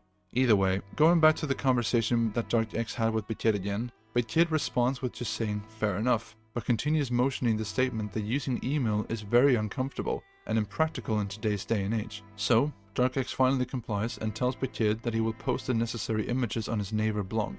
Now, don't be confused by this terminology, it is just a personal blog prepped for the website Naver. And before you ask, no, this blog no longer exists. Even now, RG's list demon difficulty, that's crazy. But it's not on the list though, no? And has been deleted probably years ago. Once the images have been uploaded, DarkX will provide a link to Bekid. He finishes his reply by asking once more for reassurance if it will only take a day. This further instates that DarkX really did not want to show any images of the level to anyone. I'm not gonna lie, I know that we're over halfway through this video, The amount of effort and just like freaking like documentation and just like getting all of these resources together exhausts me. So please like and subscribe to Stormfly. Like this is so high effort. He wanted players to find out how the level looked crazy. like the hard way, which clearly no one could. I would have burnt out a minute into making this video and never made content again. The kid responds by saying on hindsight, it would probably take around 3 days to finish making this auto, not just one. Around 40 minutes later, DarkX gives the final response to the conversation with, I sent it through DM, please check. This meant that DarkX sent the entire level of screenshots to the kid in hopes that he would make an automatic version of the level. Now, I know what some of you are thinking. You could just contact the kid through any means necessary since he still has the account on this forum and ask him to scroll all the way back through DarkX's DMs and find images of the entire level, which would allow to rebuild the whole level from scratch. Well, for that to be possible, that would imply that Naver functioned like Discord. It doesn't function like Discord, it functions like Skype. Now, why does that make such a difference? For anyone who used the Skype before everyone switched to Discord, you would know that an idiotic feature that Skype got was that it would hide the messages between users if the message was old enough. In Skype, messages are stored in the cloud for up to 2 years. After that, they are deleted. In Naver, it is even... Dude, I have so many Skype conversations from back in the day that like, I remember I would go back and just be like, oh, I wanna see like what this, like, that's what's so good about Discord is you can just find what somebody said, like, bang. Skype sucked, bro. Worse. We used it because we had to, but Discord fixed all of Skype's problems. They don't even last for a month. They disappear in not even a month, not even a week, but... We get it, you're old. I'm just sharing context on my lived experience. 5 days. So yeah, these messages are long gone. They are never going to be found. What could have survived was if the kid saved the images that he got on his phone, but I've never managed to contact the kid. I've tried for a long time and it has just never worked. But yeah, long story short, DarkX supposedly gave images to the kid through his blog in order for the automatic version of RG to be made. However, I'm also putting emphasis on the word supposedly because strangely enough, even with the images sent, it didn't seem to help. Only about 2 hours later after DarkX pushed the request, did the kid make a public post called Foldering, calling DarkX out about how making an automated version of RG is near impossible when having to take the images yourself. From what the kid says in this response, some parts are available to build for the auto, but apparently not all of them. It would appear particularly evident that this is the case by the comment from DarkX and Bkid's response to it. As Bkid hoped, DarkX responded to the post by saying, I'll modify it with my computer now, or I'll surely finish it tomorrow. Bkid's answers would suggest that DarkX gave Bkid some images of the level, but not all of them. DarkX very desperately wanted to ensure that RG remained hidden until there was that one player that was finally able to conquer every part in this brutally difficult level. Now the problem with this vision of his was that it would make Bkid's work toward making an automatic version completely unreasonable, or even impossible, given the skill required to pass the level in just practice mode. But despite the lack of actual encouragement from DarkX to work on making this automatic version, Bkid didn't give up. He did what he could with the material he had to work with, and only 30 minutes after the post Bkid called DarkX out, he would upload a video showcasing the progress of the Element 111RG auto, which was great news. This meant that if Bkid was showcasing the progress of building the automatic version with videos, parts of the level could be found that way perfectly fine. Look, there it is. A video ready to play for the auto showcase. Perfect. Let's play and find out what it reveals. Oh. Wonderful. The video was incorrectly recorded, only showing the actual end of the auto, which yes, it does reveal one new section, but in terms of actual gameplay it is practically worthless. That's user error. Just fantastic. What it does show is a specifically designed structure and a ship portal with a mirror portal stacked on top of it. And unfortunately, this is all that Bkid ever showcased publicly of his work in this automatic version.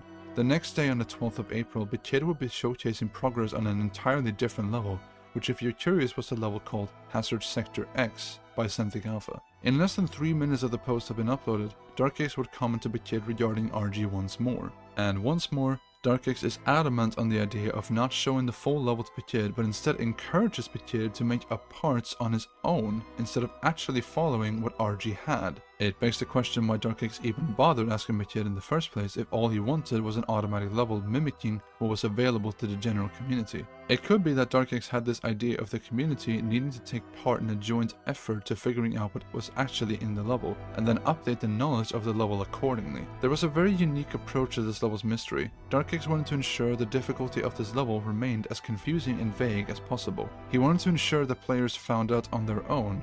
While this idea sounds very interesting on paper, this would also imply that the community was actually interested in trying to play through probably one of the most unique yet garbage creations the game has ever seen. And while Kid initially had motivated towards the level being rated only a couple of days ago, it would appear as if he has finally had enough. Kid responded to DarkX's comment instantly and ended up asking DarkX if he could give up on creating the automatic version of this level, as it was simply too difficult. DarkX never responded to this comment, and we also never saw more of Kid's Hey, I left them on red? So unfortunately, once more, we hit a dead end.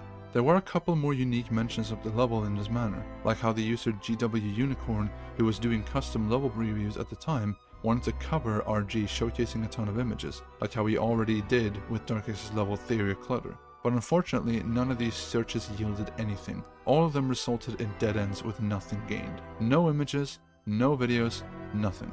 So, a new method for trying to find anything about the level had to be established. Given what was said about DarkX and how secret he wanted to keep RG, searching DarkX's account for images of the level definitely would not end up being particularly fruitful. As shown previously though, there was one image that DarkX unintentionally left of the level when he spoke about the 1.6 updates' increase of object count, which is why we even have this ship part in the first place. But as expected, searching for more on his account would prove to be a waste of time. DarkX kept up with the idea of keeping RG hidden, and that aspect from him stayed true even after leaving the Geometry World community for good. At this point, he would end up going back to the Super Mario community again very briefly, making 3 different posts on the 20th of April 2014. In terms of Naver, this is the last remnants of DarkX being on there. There will be no more activity from this point forward, making things additionally difficult. At this point, I was now over 18 months in the... Dude, that's the weirdest thing about the internet is like people only exist as far as like their paper trail takes them. Like if you ever have a period of your life where you just like go offline, you're kind of just like invisible to the rest of the world. Like maybe that's a bit of a comfort for some people, but also it's like, I remember like growing up, and I know it's different today because I know more people just like across like basically everybody's online now. But even like back in my day, I had some friends from high school who like stopped using Facebook, and then I just never got to see or hear from them ever again.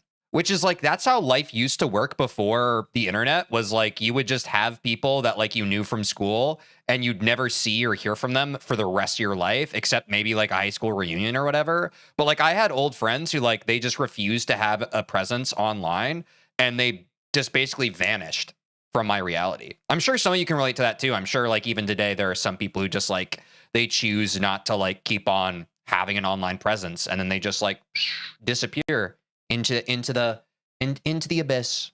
Research of attempting to find this level.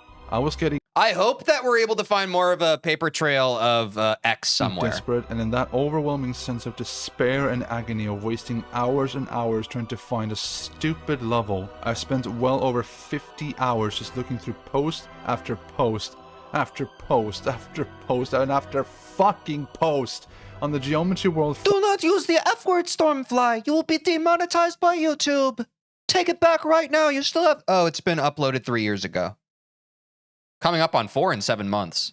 Get rid of that F word, little boy. Forums, but to no avail. Even after successfully searching through every single image that was posted on the forums, other than the 20% image from Super SNSD shown previously, nothing else would be found on this forum.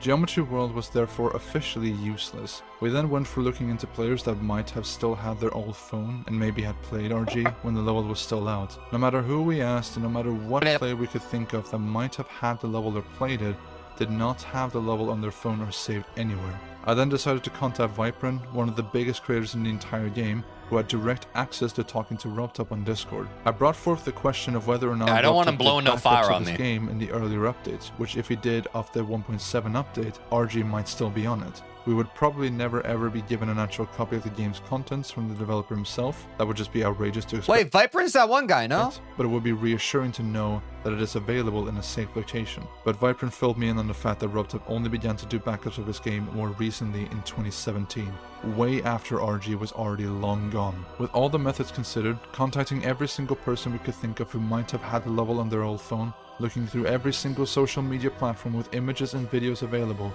this is where most people would resign themselves to the fact that they aren't going to find this goddamn level.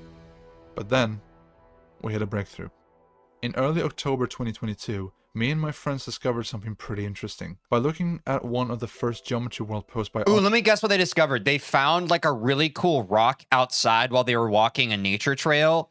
And they were like, this is such a good rock that we probably want to go ahead and take this home. But then his other friend was like, hey, you know, part of the beauty of finding a really cool rock is leaving it there so that others may discover it. And so instead they left the rock on the trail. Okay, let's see if my prediction goes through. Arco from the 27th of December 2013, there was a certain image posted showcasing a list of Korean names of files and applications. Okay, this was not outside. The center of it is Geometry-Lite 1.40. Now, don't be confused by the new term Lite. That is essentially the free demo version that can be downloaded. My prediction was wrong. Of the game. But the interesting part about this is the app being used in this image, which is called Titanium Backup. I had never heard of this app before up until this point, but with a simple Google search, their website describes their application as a backup utility for Android that backs up your system and user applications along with their data. Titanium Backup. I want my snack up. I'm so hungry. Better get my crack up. I'm on Bloodbath. Don't know node trash. They call me garbage even though I don't need a bath. On external storage of your choice. Experience my wrath. I keep that cash on me in my wallet. Don't know what to call it. Off my feet fallen. Through the sky. Who am I? Just a guy. Stormfly. Bang. You may think, why would this even be relevant here? Someone backs up their current version of the game and now they have it stored elsewhere. Cool. Why is this so special? Well, considering you don't need a bath? Nah, because I showered. That the app says it backs up the user applications along with their data, this becomes relevant because of how Geometry Dash used to work. For most of 2014, the game did not have a proper account system. An account only existed through the mobile device the player was using. It was defined using the device's UDID, which stands for Unique Device. Ah, so it was using the device that you did. Not the, it was using the same device that you did.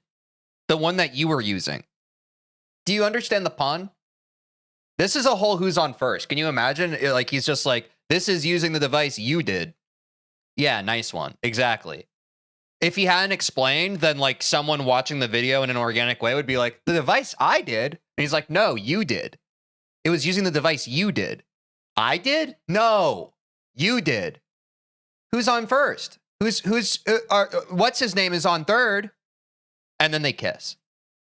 Identifier. Now, this is a bunch of computer and hardware yada yada, so let's leave that alone. But in short, imagine the phone used to play the game on as the save file. It only exists there. And because Geometry Dash has always been a buggy little piece of shit, players losing all of their stats became rather frequent in even such simple matters as updating the game version. So players took matters into their own hands and backed their save file manually through the usage of Titanium Backup. Doing this, you also backed up the save file, and this is what was really precious. If you remember a bit earlier in the video, I stated that knowing when the level was roughly deleted was important to figure out. Do I remember a bit earlier in the video? This has been 47 minutes and 20 seconds of new information. I have retained maybe, to be completely honest, 5% of it. Since it gives us a proper estimate. If someone happened to back up the game who had recently played RG, this meant that this player had RG as a Titanium backup. The time period we would very much prefer to receive a backup from is between the 7th of April to 21st of May 2014. The idea almost seemed too good to be true, so me and others decided to try and reach out to all players who had shown themselves to be using the app. And incredibly, the first player I actually managed to reach out to regarding the app was Arco himself, the host of the Element series who 100% played RG when it came out. So I had a word with him.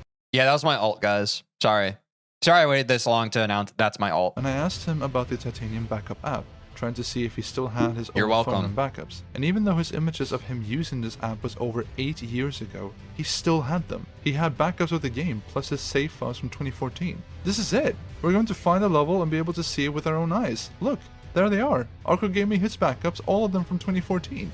This is incredible. Look, Arco even has his old phone he played RG on, which if you needed more proof that the level used Time Machine, there you have it. He has it still downloaded on his phone. We can just ask Arco to play the level, send us the images of 69 likes. What he's playing, and we can find Do with that what you will. Finally solve this mystery once and for... It wasn't in the top 20 most recently played levels on his phone. Well, I suppose that is understandable, but surely the titanium backups will be where we could finally find this level and how it looked like once and for all. With multiple backups too, there's a bigger chance that... Oh. The earliest backups are from October and November 2014, a few months after RG was confirmed deleted.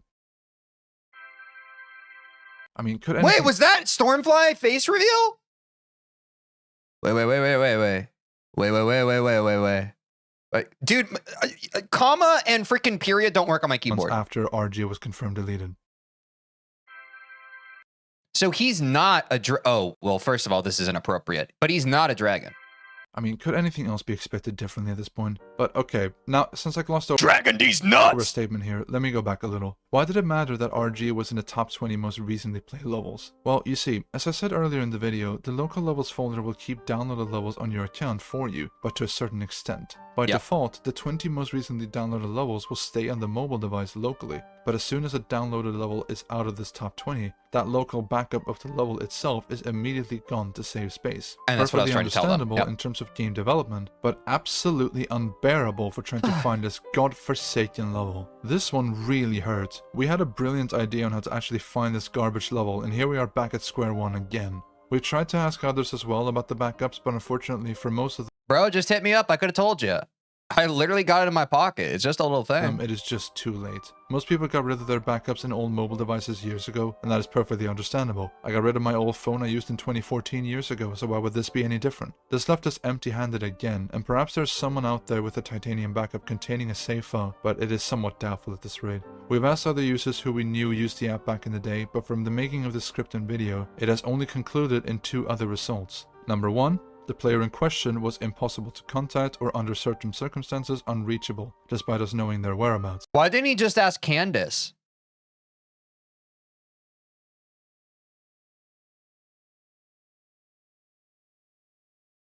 I feel like Candace would have known. No? Okay. And number 2, we've either missed the ability of accessing their backups by a few years or at worst, a few months before this video was made. But the actual reality of the situation here means that potentially the level could still today be stored somewhere out there on an external device. As I mentioned previously, the titanium backup backs up your system and user applications along with their data. I'm sorry. On external storage of your choice. Look, I can feel some of you are falling asleep during this video. I just gotta keep you on your toes. Choice. This application allows you to choose where you store these files. While most people definitely just store them locally on their phone, the option to store them elsewhere was also possible. The application allowed you to store these files to programs like Dropbox and Google Drive, which for anyone who has used a computer in the last 10 years will know that these accounts will stay up, including their contents, even after all this time. But as someone who has used the computer for the past 10 years, I can confirm what he is saying is accurate. Unfortunately, we believe the majority of GD players who use this app did not actually do this. That being said though, there's genuinely a pretty big chance that someone out there has an old GD backup just sitting on their Dropbox without really realizing computer expert, The question is if the person that would have this is someone we even know about. There is a chance that someone out there, out of the 1,000 players that downloaded this garbage level when it came out, that they happened to create a titanium backup of the game with the level downloaded and readily available locally to play. But I highly doubt that this person will ever be found. And now, we have... You're looking at him, chat. Sorry. Finally arrived at the point where we have mentioned every method we're 50 minutes into a freaking hour 17-minute video. I'm in a bit of a goofy mood to try and find the actual level. And yeah, I was the one who played RG111 back in 2014. I got it saved on 10 different hard drives, 10% of each level, or 10% of the level on each hard drive. And yeah, when I go to sleep at night, I put each one on the pillow right next to my head. Otherwise, I don't have dreams. Clearly, no matter what we came up with, no matter what research method we used, we were met with a dead end every single time. So now what? Well, there was only one thing we felt could be done. Restoring the level based off images and memory. Now what does that mean, you may think? Well, it means that me and others have to dedicate ourselves to building everything from the ground up. Every image that exists of this level is this info legit? I would never lie to you. To recreate the level as accurately as possible. For the parts that we don't have the images of, we will be asking the players who play the level what they remembered was placed. I'm not DarkX and you can't prove it. Where? This ended up being a process that took well over 2 years to get to the point where the restoration is now. As such, here's a thinned down but stupidly complicated story on what was found and built. This is going to be a step-by-step demonstration where we are going to be describing 3 separate aspects of the restoration. First is the normal restoration, which involves using images taken from back when the level still existed, such as gameplay parts, background and object colors, level descriptions, and other details. Second is the theorized restoration, where it is not 100% certain that what was built was in the real level, but is more a scenario of this is very likely what is there. And thirdly, the filler gameplay, where unfortunately there is no clues, no foundations, or any theories for what could possibly be in these sections, so some filler gameplay has been added to compensate. In total, 23% of the entire level was made through normal restoration, 66% was made through theorized restoration, and 11% That was dangerously close. was made through filler gameplay. I will discuss these aspects in order of accuracy, meaning that the normal restoration aspect will be discussed first. So as mentioned, one important aspect we needed to consider first is what we knew 100% existed in this level. We know the level name is Element 111RG, we know the song is Time Machine, we have DarkX's editor image, and we have all of these images that were taken of the actual level being played in game. I will also say that I have deliberately withheld information from you all, and certain images and posts were found regarding what was in RG. They will be mentioned in this section of the video when they become relevant, but we will start off by adding all the confirmed to exist Why'd you parts. lie? That would be the first 5%, the full secret way, the 2 ship parts shown by DarkX and Super SNSD, and the ending of the level. These are 100% what was in the level. The only actual complication with rebuilding these sections was the ending, and how it was rather difficult figuring out where the level actually ended. Did it end when the song ended? Did it go on for a few more blocks? Did it perhaps end 10 seconds before the song was even finished playing? There wasn't a proper way of figuring it out, it seemed, so we had to get a bit creative. We thankfully had 2 different references that ended up They had to come up with a secret way.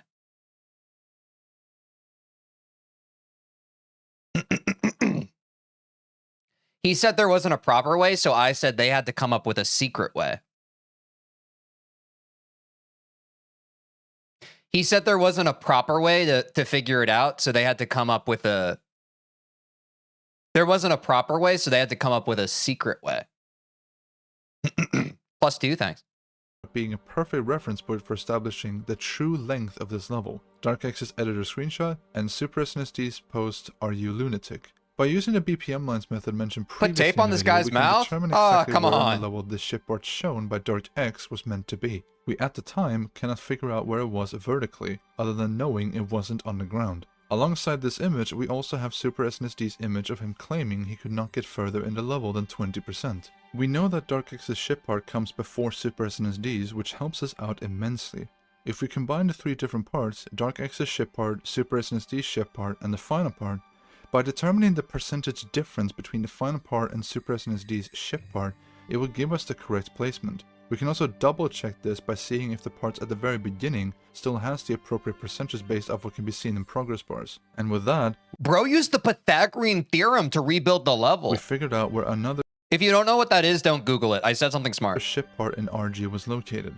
There's a small chance that the ship is slightly off, but there's unfortunately no real way of finding that out. Now, of course, some people might say that this was obviously what DarkX did with the ending of the level, since it is synchronized perfectly, but given what was done in Theory of Clutter or even other transitions in RG in terms of sync, that is never a guarantee, so we wanted to be on the safe side. Lucky for us, the final part of the level was synced perfectly in relation to the 2 ship parts. And now, the final reference that we have of the actual level was through BigKids' Broken Auto video showcasing this ship portal and the structures. According to the video, this ship portal was 15 seconds into the level, hence it was placed approximately right after the secret way. And in terms of footage and images, this is all we have. There are no images or resources that helps us build anything specific from this point forward, or at least it seemed to be initially.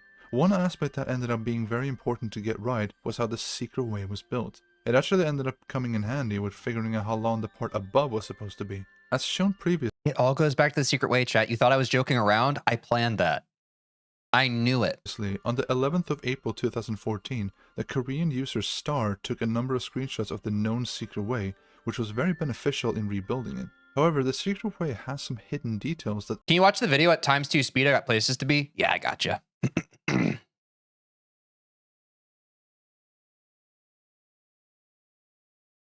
aren't directly visible unless you're looking for them. Now, if you aren't familiar with how objects work when they go off screen, this can be somewhat controlled. Is the bit going too long? Yeah, I'll switch it back. You can with triggers decide how objects are meant to enter and exit off screen, and in this instance, they move in and out vertically. Doesn't it seem like he's talking faster now, though? I did that to help all of you. Reveals some pretty interesting stuff. Because once you watch it on 0.5 speed, normal speed feels 2 times. You're welcome. With that in mind, let's take a closer look at the images of the Secret Way. On this image, there are 2 extra details that are pretty important. I saved the world! On the far left, there's this very specific spike formation, which realistically will be part of the upper structure. To this day, even knowing what the gameplay above the Secret Way is, the intent of these spikes are really confusing, since they don't serve a purpose to anything. It is just assumed that they're there to serve as a visual aspect. The other detail in this image is much more subtle, but can be seen at the top right of this image. There's a half spike with approximately... It's a picture of Doogie. You have to turn your head to the side and kind of squint a bit, but it's there. If you can't find it, spend a few hours. ...approximately 4 blocks below it, shown by the fade-in effect of the objects. So now that we know that these things existed on the upper structure, the current purpose of these is unknown. Another detail that serves a great That's your purpose homework is for the day. second last image provided of the Secret Way, where a very small detail can be seen on the top right. It is a corner block, with its solid corner at the bottom right, meaning that there are definitely more structures above it. This gives a motivating factor in regards to Bakits' broken auto showcase. The image from the Secret Way indicating the corner block on the top right and the structure seen from Bakits' auto can be assumed that they were connected, so that allows us to find out the likely length of this entire section above the Secret Way. To quickly recap, this provides us with the general level structure of the first 15 seconds, plus 2 ship sections that were confirmed to exist in a level. The ending is still far away, so there's no point talking much about that right now. The big issue we have now, of course, is that the part above the Secret Way is missing. But before talking about that, I need to mention 2 important users that became a hugely integral part of the restoration of RG. Firstly, we have Pamka, who and the second's me. Thank you so much. This is also my alter ego. They're both me. Contributed the most to the restoration of major parts. Back when I had released the very first video showcase, it was a tough job, and I didn't want to have to get my hands dirty, but you know, where there's a will, there's a way. Sometimes you need a little help, and I get by with a little help from my friends. Yep, thank you. I try my best. Of RG, where I had declared that after 2 years of searching, all that could be found were 2 or 3 different parts. Pamka put a comment to this video a year later. He declared that he did remember things from the level and was willing to help out with figuring out the rest. Now, of course, you may ask, why would we trust the words of what one person said about what they remembered of the level? Because it was actually 2 people that were me, so I was able to corroborate my own story by being another me that was also me. Like, are we keeping up here or no? Could be telling lies for all we know. Well, the answer to why we trusted Pamka at all was that we didn't. We took what Pamka said for granted and rolled with it until the first video presenting a full showcase of RG came out. Since my channel was big enough to be noticed by a sizable portion of the community, we assumed that if someone who had played the level would be able to remember or recognize the restored parts that Pamka claimed to have remembered, we would end up with people backing up the existence of the restored sections. This was before the level was publicly known and so popular as it is today, so it wouldn't be reckless to see commenters claiming they remember the level for the sake of publicity. And luckily, that is exactly what ended up happening. Commenters with barely any connection to Geometry Dash claiming what they remembered or thought. The next player would be the Korean player GW Sak, who was one of the few players back in 2014 who managed to get 41% on RG in practice mode. He was able to prove this by showing his account on Geometry World and even updating one of his old posts from September 2014 with a cute "Hi Storm" to signify that it is indeed him. GW Sak claimed to have been inspired by RG when building some of his old levels, one of which being his level Leap of Mistrust, but I'm getting ahead of myself here. GW Sak remembered very specific and unique timings in RG as it had plentiful of them, many of which had never been seen in a rated level before. I'll be showing off these timings that he remembered when we get to them in the level. With the 2 users established in the story, let's keep going with restoring RG. Now we have arrived at easily the most frustrating part of the entire level to try and restore. This god-forsaken section above the Secret Way. It was completely unfathomable to us for years on how one of the first parts in the level had been completely forgotten by absolutely everyone. But parts after this section players had an easier time remembering. For the longest time, we did not know, neither did anyone else, what was actually above the secret way, which always really confused me. How could players remember sections that came after this one, but not the part where players were first introduced to the true difficulty of this level? Towards the end of our research, it felt like an impossible task, and it felt like we had to give up completely in actually finding anything substantial. However, that was until one of the Restoration Uni members, Nali, who were granted the admin role on the Geometry World forums, we actually managed to find something. As admin, they are able to look at some deleted posts and their information. Any images or videos in deleted posts are unfortunately gone forever, but comments still remain, which is what Nali managed to find. Amazingly, he found a comment from DarkX where he literally described the entire part above the secret way, which almost sounds too good to be true, but here we are. These 3 comments were on a now deleted post about RG, and it is unknown who made the original post. But DarkX posted 3 very useful comments in this post, and putting them together, the full quote read out as the following. While this was extremely helpful, it does still have vague details. The first statement is rather self-explanatory. One of the 2 mirror portals can be seen from the secret way. It is just a straightforward automatic section where 2 gravity portals catch you and send you upwards towards a quadruple spike jump. The ball part is also pretty self-explanatory. It is a fairly traditional old impossible ball section with a few frames of leeway for each timing. But what makes this section brutal is the fact that DarkX decided to be batshit insane and add a mirror portal for every single jump. For those unaware, a mirror portal flips the camera horizontally and plays through an entire animation to do so. If you put mirror portals this close to each other, it ends up being a visual mess and you cannot see where you are going in the slightest. Very garbage, but it is great progression for restoring RG. The next quote was very confusing though. Reading it at face value, DarkX seems to be describing 6 standard spike jumps with a mirror portal on top of each of them. For someone who doesn't know difficulty in this game too much, compared to everything else before this point, these jumps are a joke in comparison. It seemed really off for a level to go from being near impossible to being very easy. Something was definitely off. But with GW Sax's guidance, he was able to pinpoint us to what DarkX was referring to. That part made me motion sick, bro. This is a very old school gameplay technique I'm going to be mentioning here, so I will need to give a description for how this gimmick works. These 2 portals are gravity portals. The yellow one reverses your gravity and the blue one brings your gravity back to normal again. Very simple stuff. However, players figured out that if you were to stack them on top of each other, you get some very interesting results. Depending on the amount of portals stacked on top of each other and what kind of gravity portal was placed last. When's the TCD thing? End of July. I would never lie to you. Sitting back thinking that's what's a guy to do. This cluster of portals will immediately send you flying towards a specific direction. The creator Son0924 and his Hell series levels was the first popular instance of this gimmick being used, and he appropriately named them sinkers. According to GW Sack, this is what DarkX was implying, and that makes much more sense, since this, much like the previous ball part, is a disgusting idea and near impossible. Perfect for RG.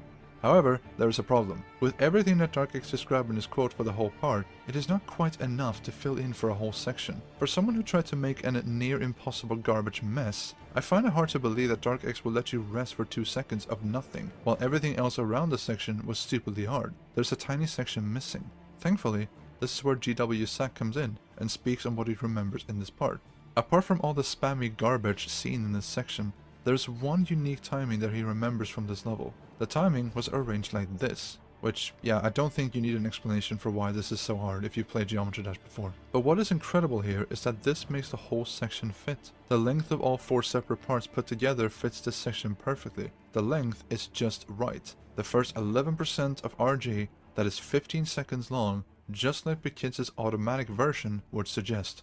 Now, if you have been particularly observant, you might end up wondering how would the player go back down towards the ship portal, since the player is nowhere near it after these parts, nor are there any platforms nearby to actually reach the transition properly. How do I know that the entire part is actually upside down and that the player doesn't go down somewhere? Well, it is not confirmed how DarkX actually brought the player back into normal gravity in order to reach the ship transition, but what is confirmed is that the entire section was definitely upside down. Now how do I know that? Because of BKids' broken auto video. When a player beats any level in this game, the ending has a wall that the icon will transition into. Some levels, including my own, are deliberately hiding it, but by default, there's this wall at the very end of a level that can be seen. As such, the wall at the end when BKid completed the automatic version could also be seen. However, it wasn't fully on screen. It cut off at the bottom. For anyone that creates in this game, and given the fact that this game has inconsistencies in the code everywhere, this is a pretty big hint to the fact that the player fell down from above into the ship portal. This can be recreated pretty easily in this case.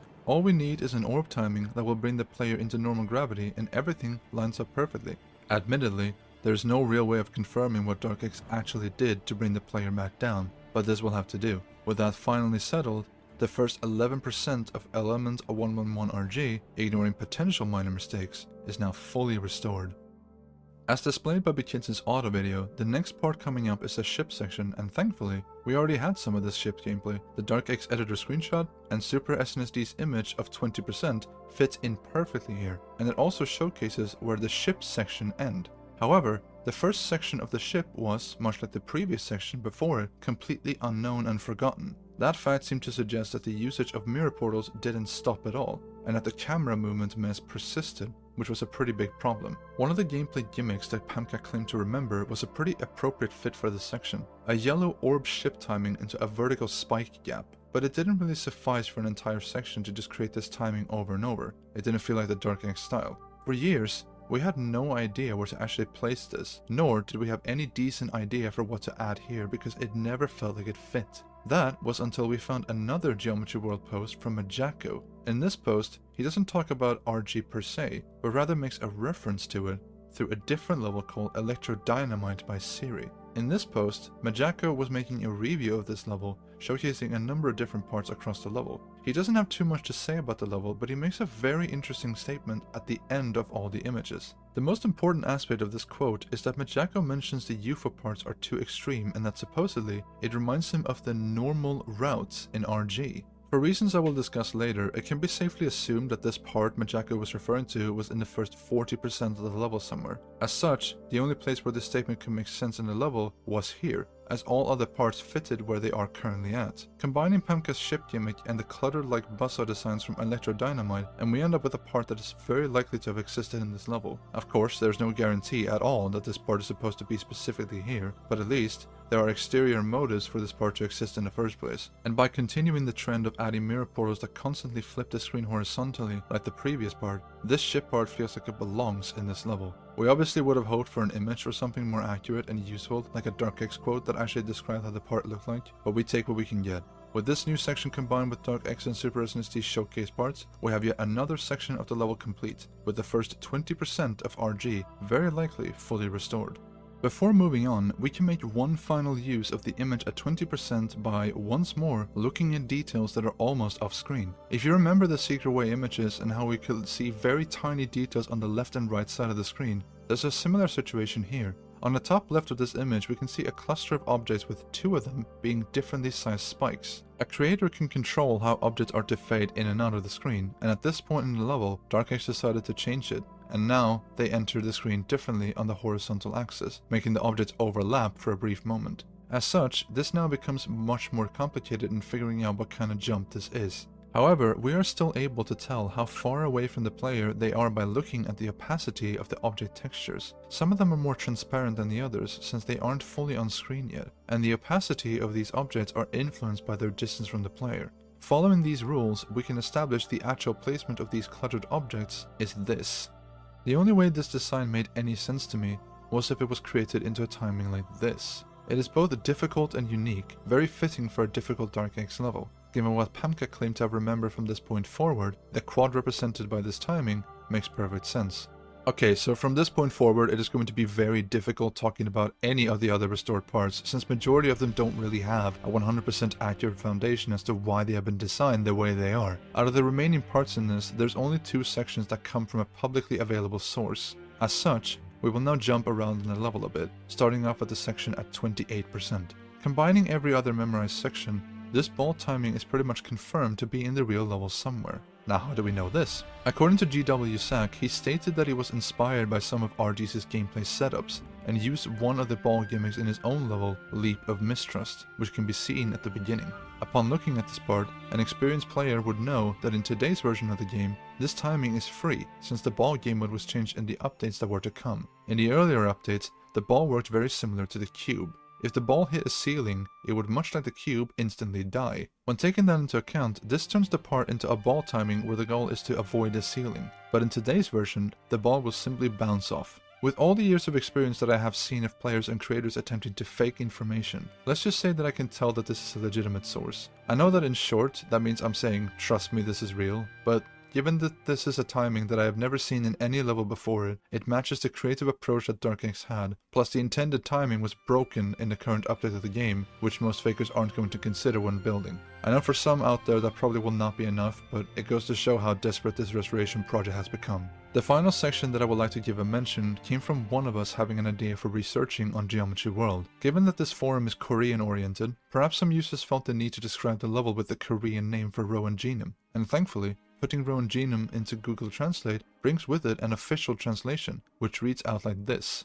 Putting this into the search bar of Geometry World, 5 different posts shows up, one of which is the post where Arco exclaims that he managed to get 6%, going back to that DarkX discussion about the ultimate level 3 and the ultimate time again. But what is particularly curious is that there's one post months after RG was already confirmed gone. This post was made by none other than GWSAC himself, evidenced by the English comment added years later once I started speaking to him. Translating the title of this post reveals that it says Rowan's Genome Pattern, and what we are greeted with is one of the most disgusting gimmicks for a ship part that I've ever seen in over 8 years of actively playing this game. For experienced players, yes, this is a mini ship, so you know fully well how awful this is, but in case you're not, let me give you a bit of an explanation why this is so awful. In the 1.6 update released a few weeks prior to RG's original release, the game introduced something called breakable blocks. These are, as the name implies, blocks that the player can break.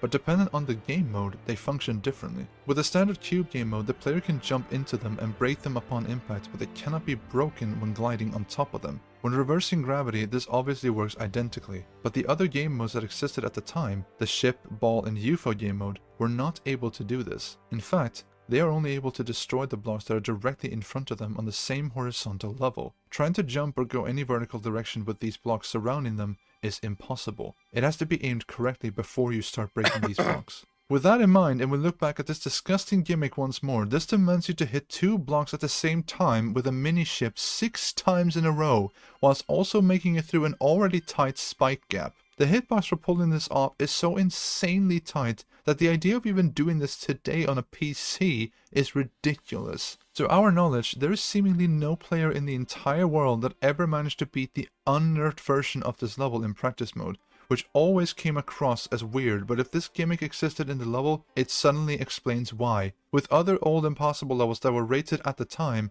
like Silent Club and Unnerved Stereo Demoness, players managed to beat at least in practice mode through sheer dedication. The furthest we saw players reach on RG in the Korean forums was specifically 41%. 2 players managed to do this, to our knowledge, GWSAC and Integral. It always seems odd to see 2 players end at the exact same percentage in practice mode, but it wasn't until we saw GWSAC's post that it all became clear. This is to this day the most brutal ship gimmick I have ever witnessed that is both unique and brutally challenging. And in relation to RG as a full level, a scary detail to this is that according to GWSAC, who still remembered that this section was placed at 41%, said that even after this part of the ship, the end of the ship part was not in sight. As such, it is assumed that DarkX was such an evil creator that he added yet another one of these ship gaps right afterwards. It is without a doubt the hardest ship part in the entire level. Okay, from this point forward, I'm not going to be keeping you here for much longer because not only is this video way too long, but majority of parts coming up now are very theoretical. The remainder of all the parts in this level are heavily influenced by the memory of other players, mainly Pamka. And while even that has reasons and foundations as to why they are there, it would feel very redundant talking about parts that don't really have proper confirmation to be there. So instead,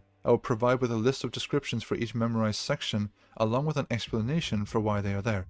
When we requested Pamka to rebuild the level based off his memory, we didn't show him anything of what we thought was in the level to make extra sure our theories didn't get in the way of his memory. What came out of it was a big number of different gimmicks or unique 3 minutes left, Pog. parts. As mentioned previously, the final result of RG's theoretical restoration was that 23% of the entire level is confirmed to exist. Majority of the other sections are a combination of parts that theoretically would exist in the level, or are fillers for sections where we have no idea what gameplay was actually built there. A compiled list of descriptions for all the theoretical parts is shown as the following. Wowee! Look at all those parts. Doesn't that just fill up your brain with dopamine, seeing all those parts? Doesn't seeing the parts of the level that he's talking about, doesn't that make it good?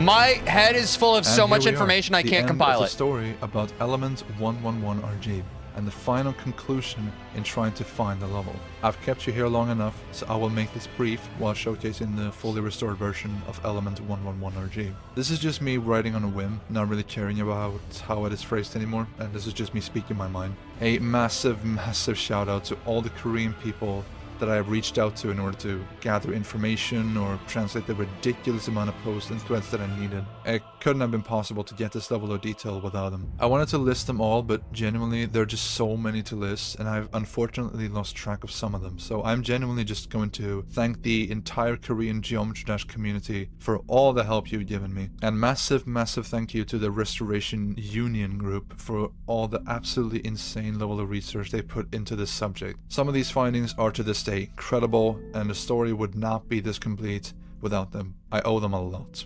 With that, I am headed out, and this will be my final video for the year. I am Stormfly, and thank you all so much for watching, and thank you for all the opportunities you've given me all of these years. One way or another, I will see you all next year, and in the next video. Peace. I think that's... I don't know how you make a video like this shorter. Like, this was definitely a long video, and don't get me wrong, I definitely share what a lot of, like, I can only assume the younger, more brain-rotted viewers earlier in the video, they were like, this guy's voice is putting me to sleep. This is a long video, I can't handle this. Don't get me wrong, I felt a bit of that too. I think this video truly limit tested my neurodivergence, and I'm realizing that, and effectively this final, like, third of the video, literally rebuild this lost level is actually like that's epic. That's awesome. And I don't know if the video works in a shorter format because he really like lays it out for you in a like cohesive and just like basically he really lays out like what his whole process was. I think that's what this video does so well, and I think that that's why so many of you recommended this video. So I hope for all of you who wanted to see me react to this video, I hope that scratched the itch you wanted. For some of you, I imagine you probably will just use this react as a sleep aid. But W Stormfly, be sure to subscribe and like his stuff. If I was watching this video on my own time off stream, I probably would have fallen asleep within the first 10 minutes. And I don't think that's an insult. That's because the vibe of this video is so comforting. For someone who has more of an ADHD brain like me, something about watching this video put like a blanket over my brain, and it was like a gentle, loving one. And I'm sure some of you feel that way. I think for people who are a little more like, you know, they're super into the nitty-gritty information, you probably got something else out of this video. For me, it was just very relaxing. It was a very relaxing vibe, and I appreciate it for that. So I hope y'all enjoyed that. Obviously, continue to recommend stuff. I'm very happy that, like, seriously, this was like the most recommended video ever since we started reacting to stuff. I hope all of you have been recommending it. I hope that you're happy that you now have that. And now it's in a nice place whenever you need it. But keep suggesting other stuff, and take care of yourselves. I'll see you in the next one. And most importantly, we need to take an ad break, and I need to get up and stretch. We will be right back with some Bloodbath, folks. Everybody take a little break, stretch, you know, get moving. Get the blood flowing. I don't blame you. I need to do that too.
Oh.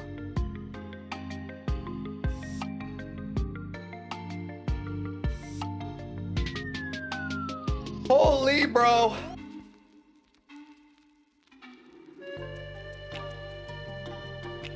Ah. We back, Jed. We back. I'm gonna eat my cheese stick, but let's get the prediction going. Not this wheel spin stuff.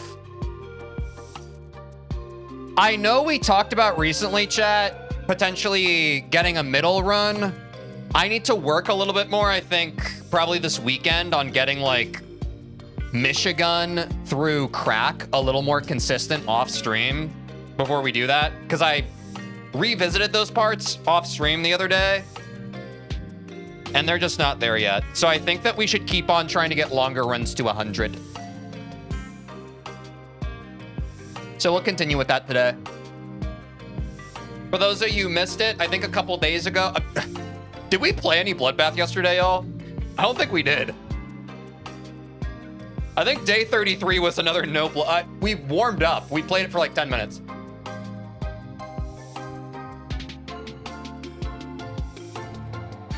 That's a stall wheel. But yeah.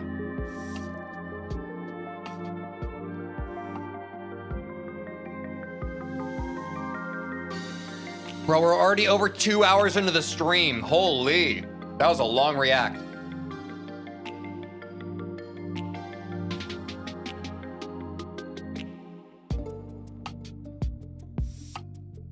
Yo, Tej, no offense, but I think you should do more demons around 9 circles difficulty, so it's still basically the same jump. You're not the first person to have said that. And you're saying it as if I've never heard that information before.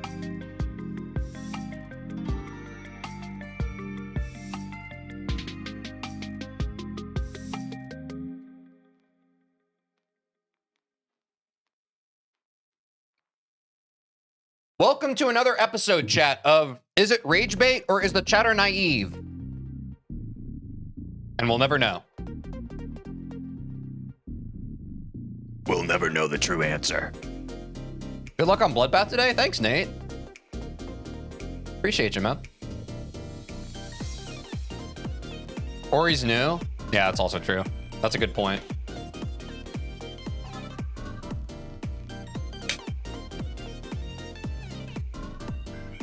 TeejVeen, my goat. When will you ever try playing Future Funk? Probably at some point.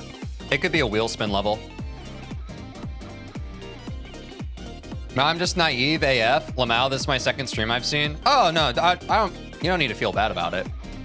I was just being honest. I think a lot of people try to be helpful, but it's like, just think of it from this perspective.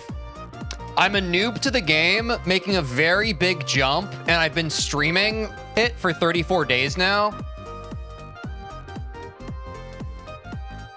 I've gotten every kind of viewer. I've gotten people giving their well wishes. I've gotten straight up haters telling me to end my life. Like, I'm not missing any quote unquote helpful information at this point. I've heard everything under the sun when it comes to like a macro, like, oh, take your time. Like, I know, bro. Hell them. Ah, it is what it is. I think people are missing that context, though, because for me, I've talked about this before. I'm in every single moment and second of my stream, and you guys just kind of hop in whenever. Or you discover the stream for the first time, so it's hard for you to know. All right. Wait, sorry. 70% think we can get a Sonic to 100 today, and 30% say no. Wow, y'all really believe in me. I hope I don't let you down. I will let you down. I will make you hurt.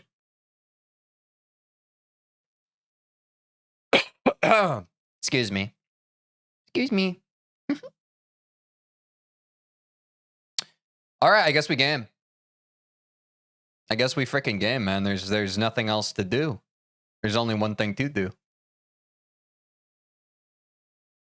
Oh, uh-oh. My volume mixer's busted. Hold on. I'm turning on the game audio. There we go. Let's warm it up, chat. You know, one time when I was practicing Bloodbath, I loaded up GG Boy and I got it first attempt without warming up. I would love to get back to that.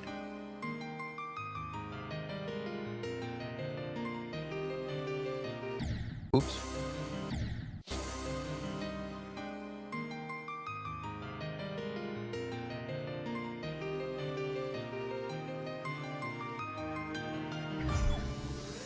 Not bad. Let me guess, the haters were on TikTok. A lot of people make this assumption. The haters aren't just on TikTok, man. A lot of them are, but they're kind of just across the board. I think a lot of them discover the stream through TikTok, but then they also just like hop onto the other platforms. No platform's safe, especially not in 2026. Are you good at the first 15% because it's paying me to play? Unfortunately, no, man. I think playing this level from zero is just kind of tough. Best of luck. What's up, Sapafani? Oops.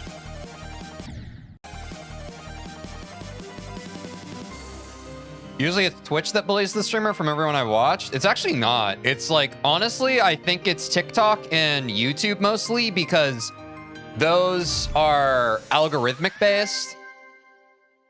Whereas with Twitch, that's usually where people's main community rests. That's why, like, the best way to support me, chat, is if you're watching someplace else and it's all the same to you, if you hop over to Twitch, I'd appreciate it. That is where our community is. What's up, Daniel? What's up, Boasty? Yeah, we're making progress, man. Did I already beat the level from there? I don't remember.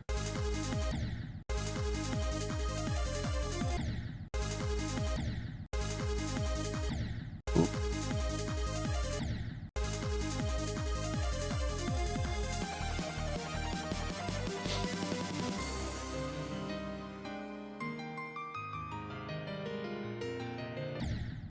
Oh my gosh. I'm gonna take it from this transition. For those of you who are unfamiliar, I like to get the wave into G-Iron ship to the end. That's like my first objective for warming up runs to 100. This is the first critical point for me. Then I just kind of warm up the other start positions until we get to like Etzer, and then maybe like we'll get some runs from Etzer, but once I feel comfortable enough, we'll just go to a Sonic. That's what I like to do.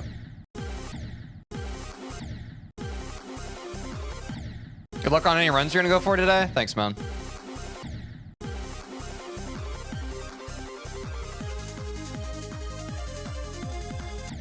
It's just a consistency game at this point. I mean, we'll get reps in today regardless, but we'll see if today's the day or not.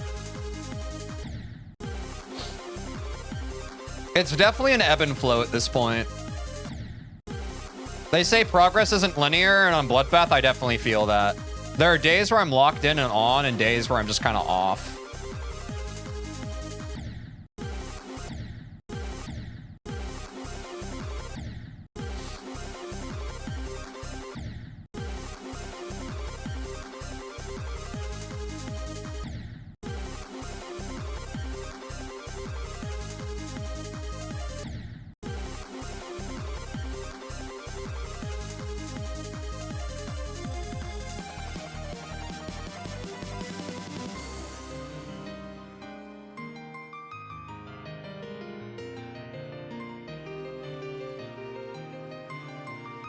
Take that.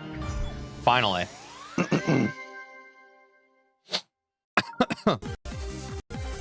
Let me warm up this one.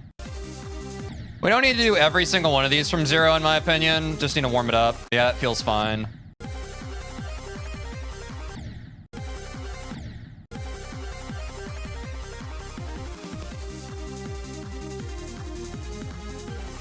Let me hit that one more time.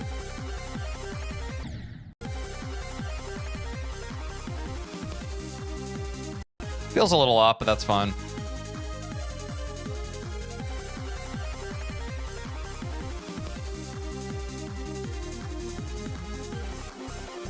Yeah, it feels good.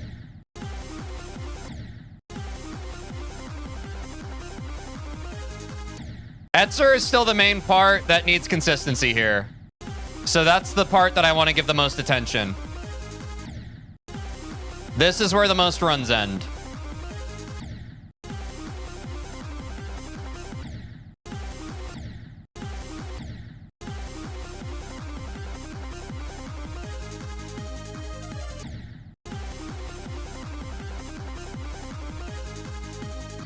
This is like the main part for me. I like to get Etzer exit warmed up from the portal. Yeah, there we go. I think I want to get 3 completions or 3 Etzer completions from here, and then I'll move on to the start of Etzer. Not in a row, just at all. Okay, that's 1.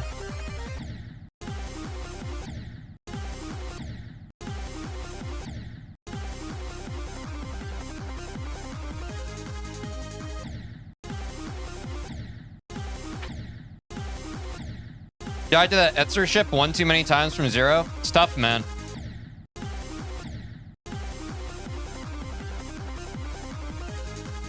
No 2 ways about it. It's tough.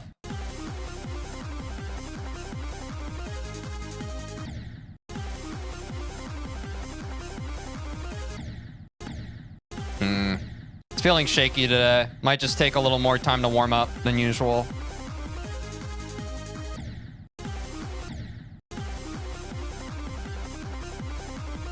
Sometimes I just feel it in my eyes. I can feel like my eyes aren't like processing it right.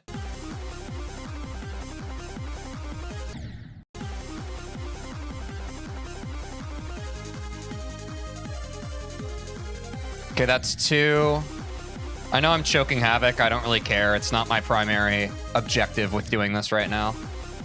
Just want Etzer clears. Etzer getting more consistent makes our runs better. It is the main trouble spot.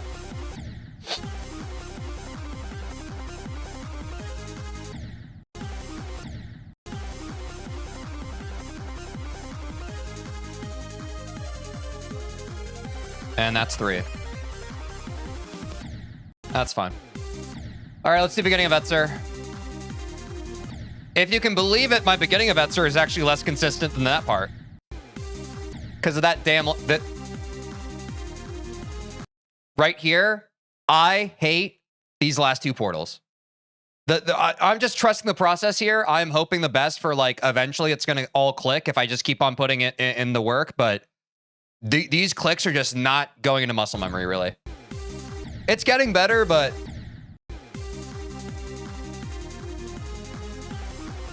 There we go. It's a double-click Teej, don't overthink it. Oh yeah, have you beaten Bloodbath?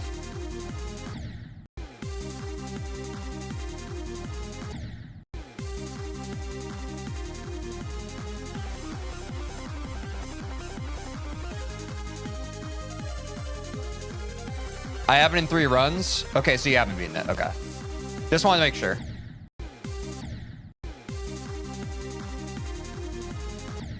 You know what's the least helpful advice? In life, but also in games, don't overthink it. Like, yes, obviously. Do you think I want to overthink the stuff that I'm inconsistent at? Am I crazy? Obviously! Do you regret the jump? Nah, I'm having fun.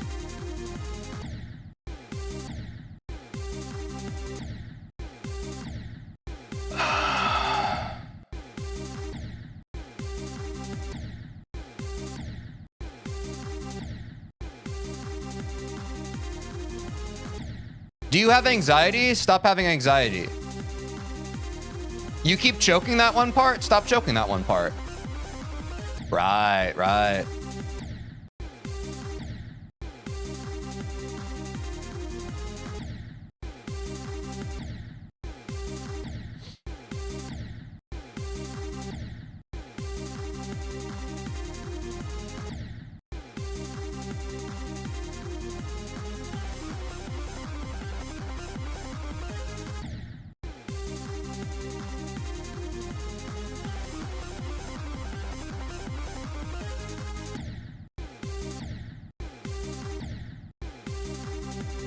You can't beat a level, just beat it. And that's on God. I'm glad we all understand what I'm putting down.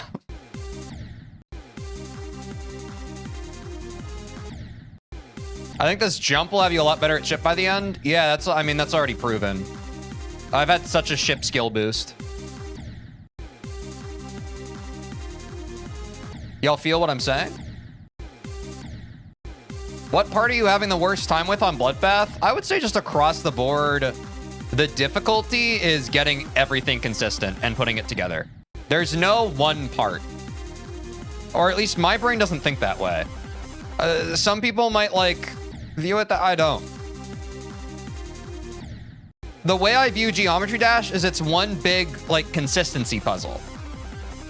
The solve is making the whole level consistent. So if I'm not consistent on any individual part, it's like, yeah, I'm just not consistent yet. So I have to keep playing until I'm consistent, you know? It's pretty much not that deep at any given time. Or again, that's how my brain processes it. The problem with Bloodbath is that I'm not consistent on Bloodbath yet. End statement. How do you get more consistent? You play the level a bunch. And that's about it.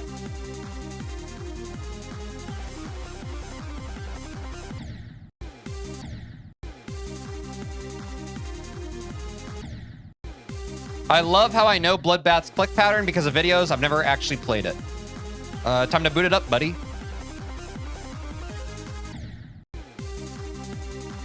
I think that's a lot of trouble with the current online landscape we have. We have a lot of people who watch stuff and they assume that something is easier said than done, or they assume something that is just as easy done as it is said. So I would urge anybody who ever watches someone do something and be like, oh, I could do that if I tried. You should try it. You might learn something about the assumptions you make. I think it's important.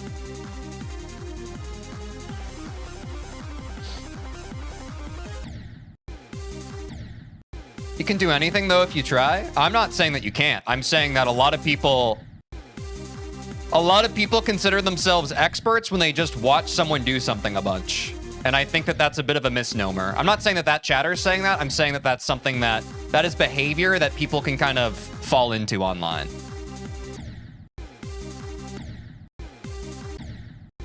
Yeah, that's too much in this community. It's every game community. But yeah, I know that that's common with GD players. I've watched, like, people are like, I've watched Zoink play Zodiac. I basically know how to do it.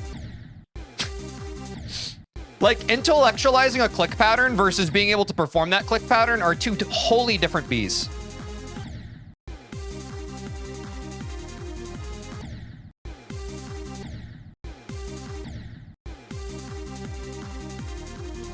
But I think a lot of people just kind of equate them. They're like, oh, yes. And I just disagree with that sentiment.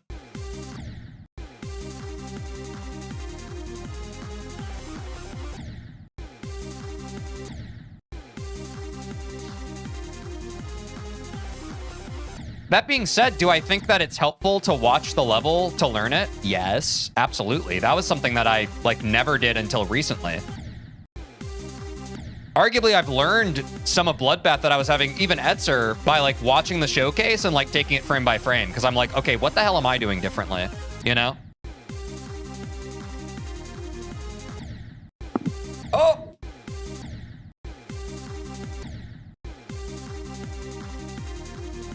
But I don't think you can have one over the other. I think it's like a both-and situation. It's weird, man. Watching a level that you've beaten before versus watching a level that you've never played, it's different. Because you're missing context.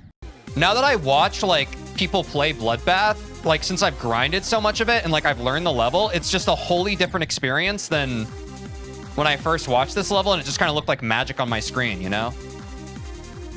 That's the power of context from practice versus pure objective observation.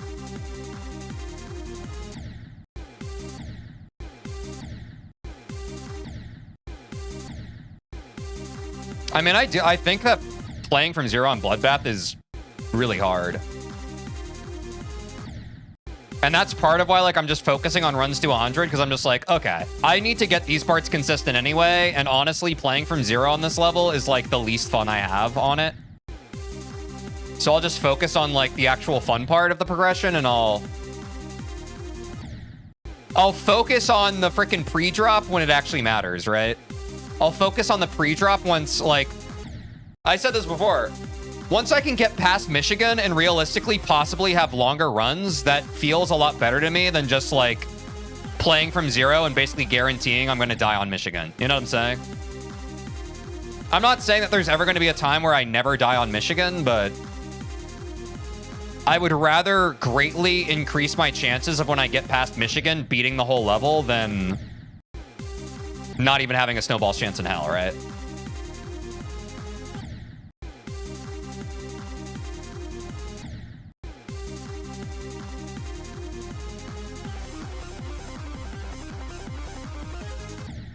Holy. Okay, it's a water sip. It's a water sip angle. Evasium to a Sonic, such a fun collection of parts, though. Yeah, and we're going to be working towards that. I already said that when we started this segment, but I basically said that I do want to add... Basically, we almost have Bloodbath in around 4 runs. I'm probably going to practice... like Michigan through crack a little more this weekend. And then next week, one of our goals is probably going to be to get Bloodbath in a certain number of runs. But I've been focusing a lot on Etzer to the end and now a little bit of a Sonic, but I need to kind of de-rust on the middle sections just so we can get those runs on the board and accounted for. And I think that'll be nice. Oh, I cracked my CZ and I didn't even sip it. What the heck? But that's the goal. I wanted that to be the goal today. I wanted us to get some runs from at least the end of Michigan to potentially the end of crack. But I don't think the consistency's there yet. We'll see how... Actually, I haven't been very mindful with this Etzer thing. I think I want... Has anyone been paying attention? Have I gotten any full Etzer clears since I started from the beginning? I know I got some Etzer clears from the middle ship, but I don't think I've gotten any. Okay, yeah. So let me get like 3 Etzer clears, and then we'll go back and try to tack on a Sonic. Again, like, the consistency isn't fully there yet for Etzer, but I don't think we get a lot of value out of the stream if I just grind Etzer the whole time. I'm pretty much okay with kind of just having flukable consistency. But I do want to warm it up enough so it's at least like a little consistent. You know what I'm saying?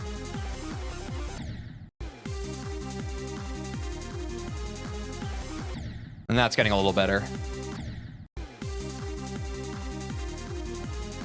But yeah, so... I mean, I do think it's pretty realistic to get a Sonic to 100 before the end of this week. I think we might get that. And then having Bloodbath in a certain number of runs next week will be monumental. So I'll get in as much practice as I can this weekend, especially since next week I'm going to be... I'm not going to be streaming on Friday. I'm only going to stream Monday through Thursday because I have a trip to LA for a friend's wedding. So... the end of this week going into next week is going to be pretty monumental for our practice. We'll see where we can get before I have to go on my trip. Okay, there's one.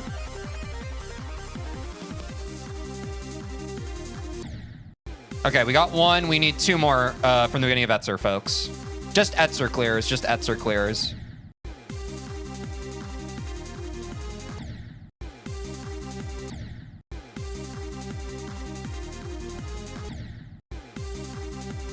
But yeah. And honestly, going on my trip at the end of next week, and I'll be leaving after stream on Thursday, and I'll be back to stream on Tuesday. So I'm going to be gone for 4 days. And that's going to be the longest time I've taken a break from playing Geometry Dash, I think, since we started playing it. So maybe I'll get a bit of a skill boost then. Yeah, Ray, I'm excited. Do you live in Cali? No, I live in Minnesota. So I'm in Central Time. So I'm gonna have to fly out to LA, but it's gonna be super fun. I'm excited. Also, what's up, Toph? But yeah. So I want to front load as much of this grind into the next week and a half we have here. Or I guess realistically, kind of like a week. We're a week out from my trip now. I think it'll help. Flying out for a wedding's kind of aura. Yeah, it's pretty... I'm excited. I think it's going to be a good time. I think it's going to be really cool.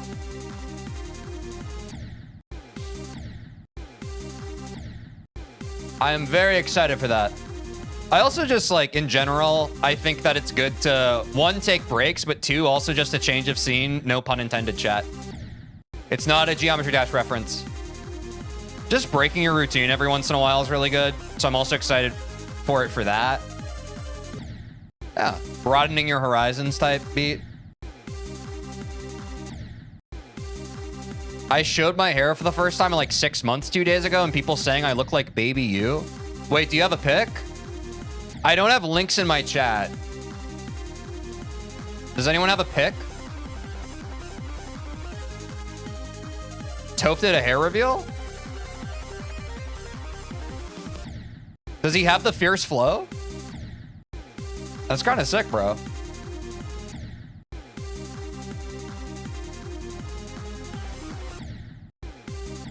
Go to my shorts.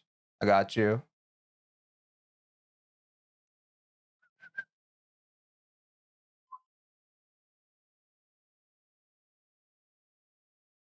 Wow. Bro looks so different. Wait, have you just been wearing the hat because you've been growing it out? Oh, you got a buzz cut? Yeah, it's tough growing out your hair, man. Wait, hold up. Is this mudded? What's happening here? Yo, what's happening? Where's my audio, YouTube? Landscape speedrun. This is not the short I loaded up, YouTube. What's going on? Also, I'm not subscribed to your YouTube. My bad, bro.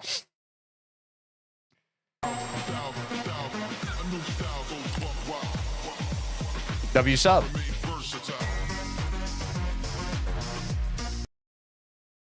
Can I just say, chat? The hair really doth make the man.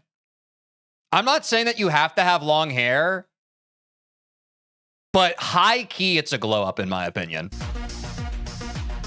High key, a glow up. That's good flow. That's good flow. What is good, chat? Today is day one of the I'm watching the whole short for retention, chat. hair reveal. Put the cap back on. We're already gonna start with the sucking, and I think everyone knows what segment it is. That's just chatters, bro. He's so handsome. Oh, we got some Toph fans. Dude, not the edit, bro.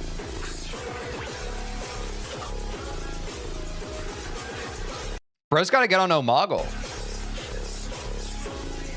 I'm his biggest fan? Nice. Haven't had this long a hair in like forever. Yeah, dude, I know. Like, if you go back on my YouTube channel, my hair was also super short, like even like a year or so ago. Well, actually, it was getting pretty long like a year ago. But yeah, I don't know, man. I think long hair is always a move. Oh, that's his girlfriend. That's him. Sorry. I'm sorry I called you a fan. I didn't. That's aura loss on my part. That makes sense that you'd be his biggest fan. You were hiding that for what? I'm so embarrassed. Dude, that's awesome, bro. W hair reveal. Yeah, dude, I like, last time I shaved my head clean bald, I think it was during the pandemic. I had pretty long hair, and then I was just like, my problem with like growing out my hair is eventually I reach this point where I'm just like, I want to just get rid of all of it. So I know the struggle of growing out from bald, especially I've never done it while like being in the public eye. So I don't blame you for wearing a hat to hide that shit, bro. I don't blame you for the reveal. The reveal's big, bro. That's a W. You should keep growing it, man. Get that freaking Samson and Delilah type beat. I go through phases of different hairstyles. Yeah, I feel like I'm similar. I don't know. Sometimes you just get bored of the same old, right? That goes with like, I mean, what we were talking about with travel and trips, right? That goes with like the stuff you do, but also just like the shit you wear, people you see, places to be. Sometimes you got to mix it up. Woo! Like right now I'm rocking the frickin' bangs, but maybe I'll frickin' do something else. I don't know. I want to grow my hair longer than it's ever been, but then after I do that, I might change it up. Who knows? We'll see. To be determined.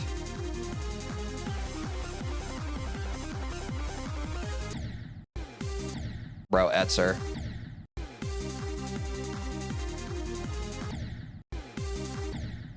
New Year frickin' Eve? Guys, what's your New Year's resolution? I know we're about like 7 months out, but like I think if we get ahead of it, we might be able to figure out 2027, no? My New Year's resolution is same shit, different year. Grinding content, grinding streaming.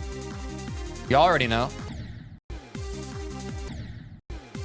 Etzer's torture? It depends on your perspective, man. I think at some point you just have to accept the pain and let it do what it's gotta do.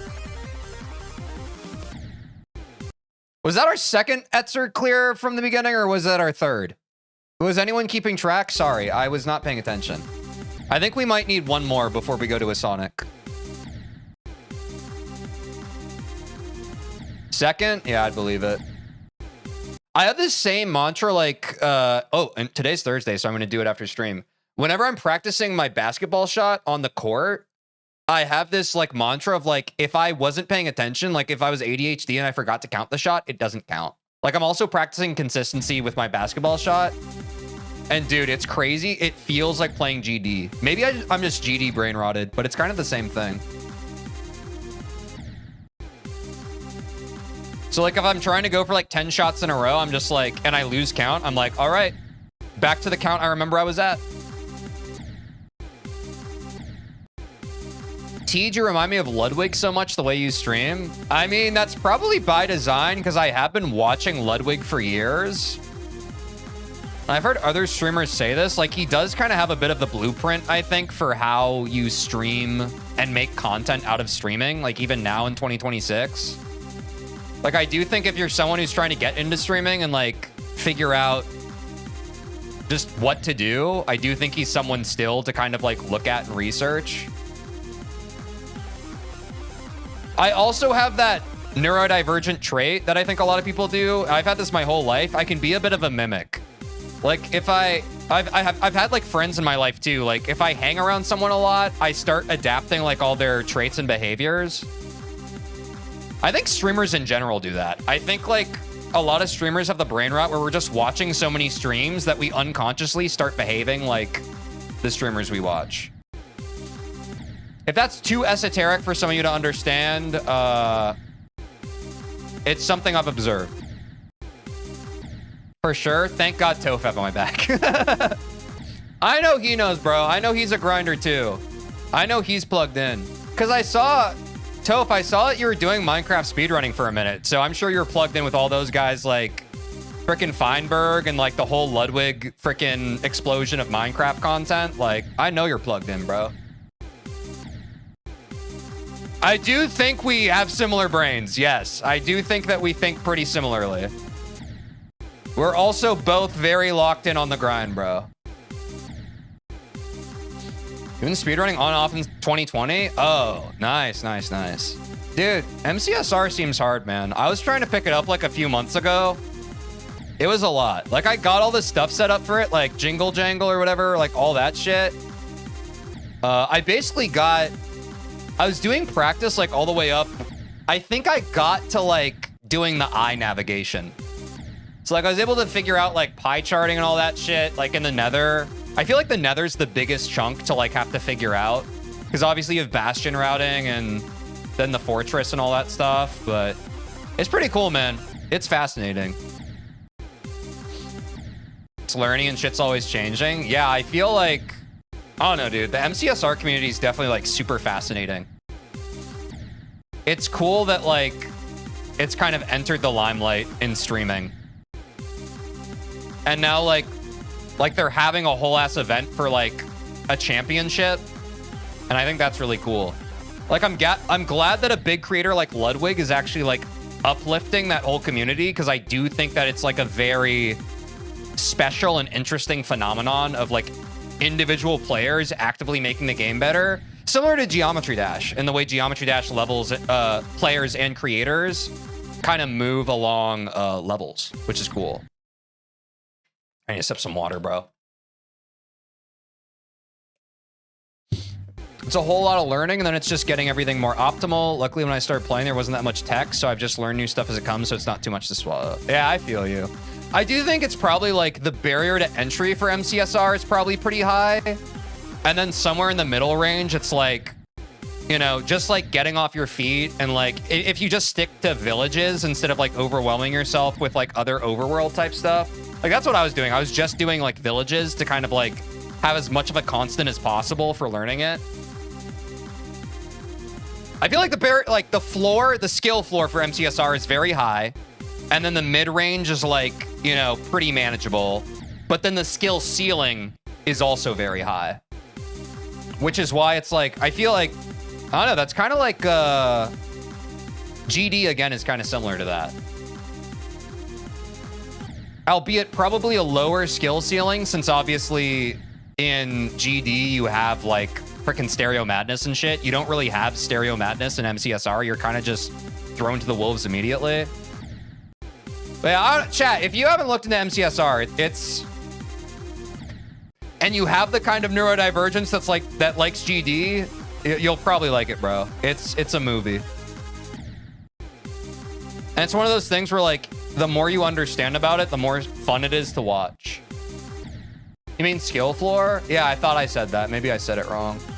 Skill floor and skill ceiling. That's like the big thing with pretty much anything.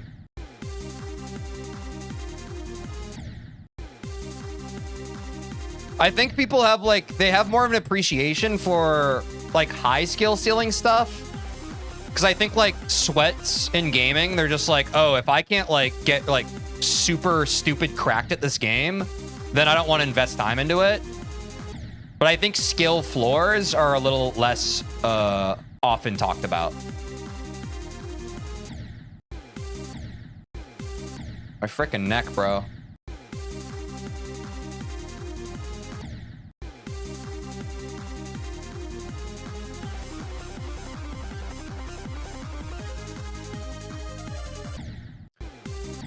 Bro!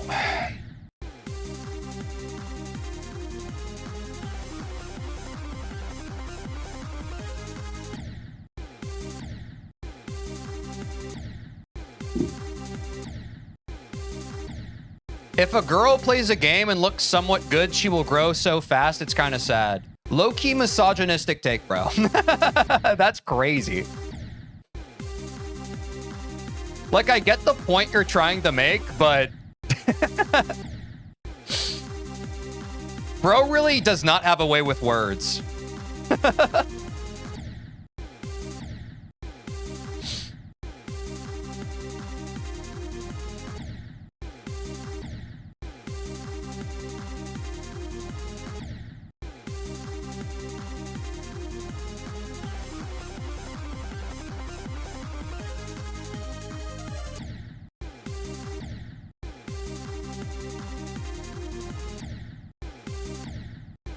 Oh no, bro. In general, in gaming chat, I really caution against like gatekeepy type language. I try to not gatekeep. I try to caution against like anything that kind of puts people into groups and kind of any kind of tribalism where it's like, oh, it's us versus them. I think it's bad, bro. I think it's bad.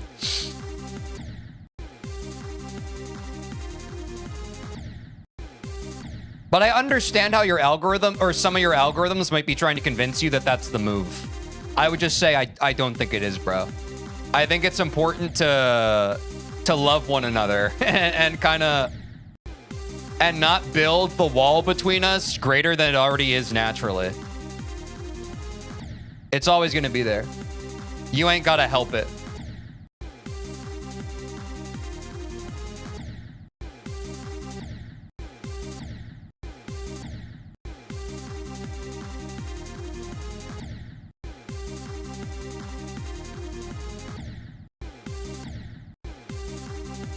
Have I gotten a third yet? Genuinely, I forget. Probably not. I probably would have felt it if I did. ADHD, a hell of a drug.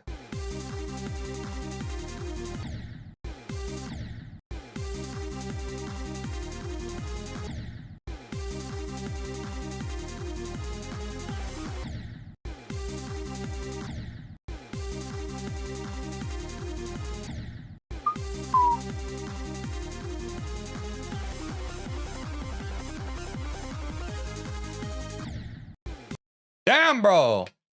You think ADHD helps in GD? No, I think in general, ADHD is an obstacle for life.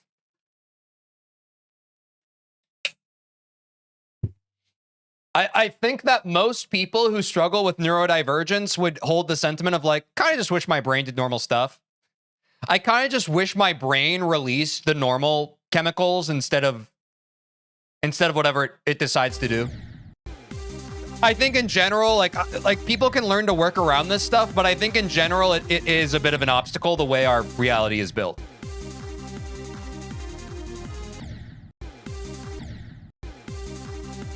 Yeah, the hyper focus can help, but racing thoughts, exactly, yeah. Like sometimes you can hit flow, but other times it's like you can't focus no matter how hard you try. That at least is my experience. Your mileage may vary. As with anything I say on stream, your mileage may vary. I am not speaking the gospel of everybody's life experience, just my own.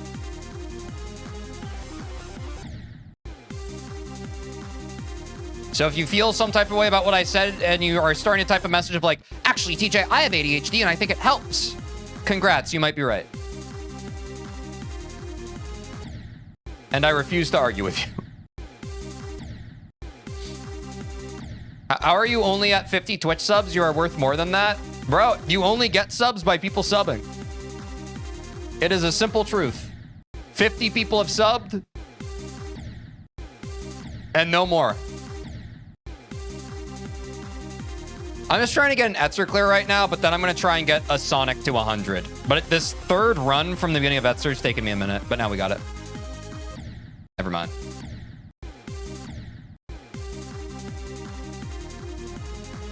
I have ADHD and autism, and I just suck at GD. I don't know why. Yeah, I do think that skill at anything is a little more complicated than just boiling it down to, like, conditions that we all may or may not have. I don't think it's fully just down to what neurodivergence you have. So, there's more to it for sure.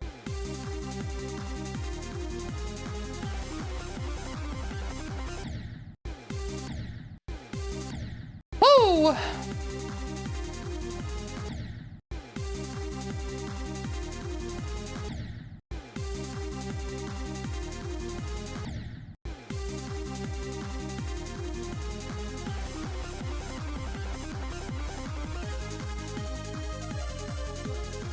Bang. Okay. Ah! Okay. I think I should try and get some from the auto section. Let me get like one Etzer clear from here. Actually, I just need to get through the UFO. If I get through the UFO, I count it.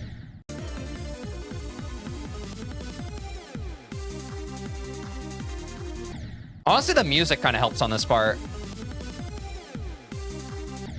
Oops. How do you even see that coming? You mean after the auto section? You don't. You have to just like have learned it. This level is definitely the first one where I truly know what people mean by like at a certain level in GD, it just becomes muscle memory. Like I'm not really actively considering what is on my screen right now. I'm just kind of like doing inputs that I've learned.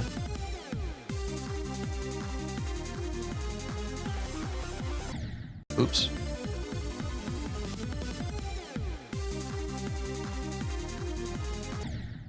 I just want to get through this UFO.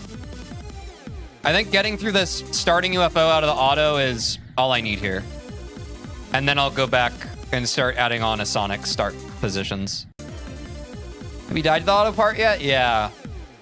I think last stream people were, or the stream before, people were saying that's because if you press that last pink orb too late, it kills you. I don't know. Maybe they were just making that up. I'm not sure if it's true.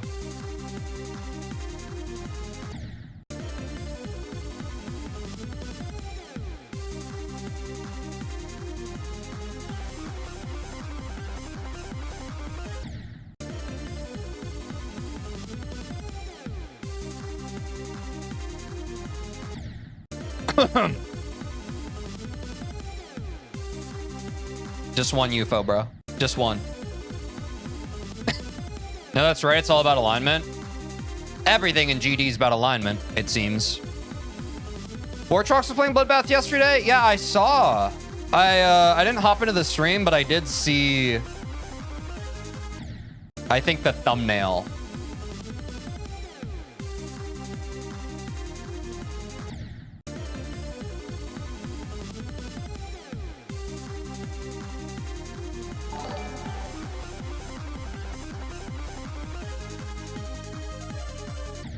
W.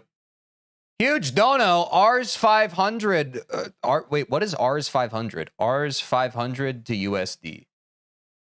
That is Argentine peso. That is 36 cents in United States dollars. Thank you, user FF7F50 for the dono. Appreciate you.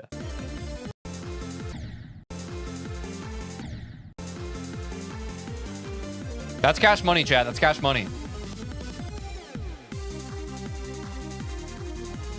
Every little bit helps.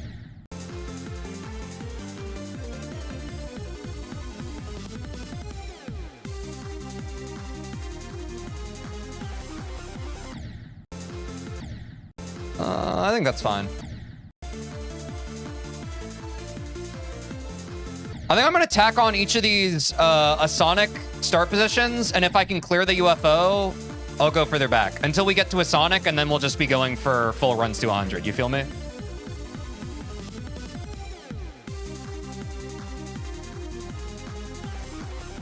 Count it. Okay. Now let me warm up this part.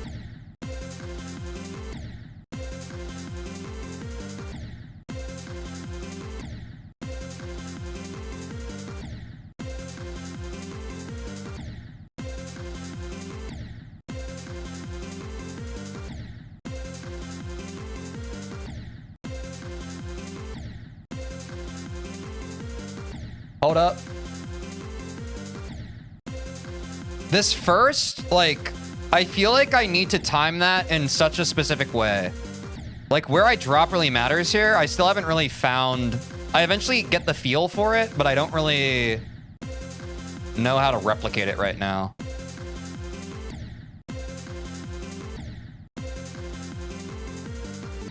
Oh, there it was, kind of. Maybe I need to drop lower. I don't know if I need to drop higher or drop lower. Let me try lower. Like, yeah, I'm a little off here.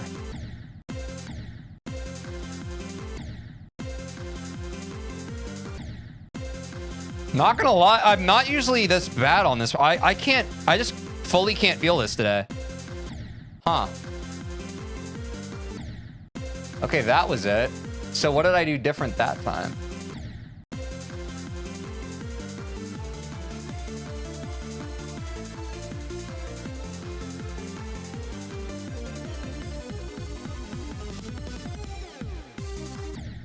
Yeah, I had a feeling I'd die on that. What was different, bro? I genuinely don't know.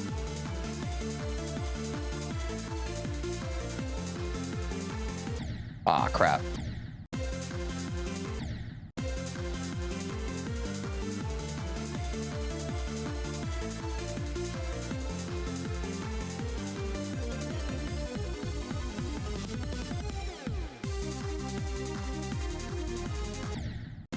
Ah, that frickin'...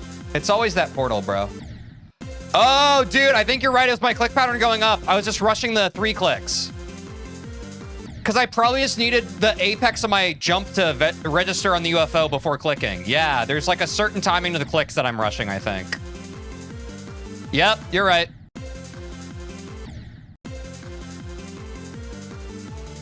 W. W chatter.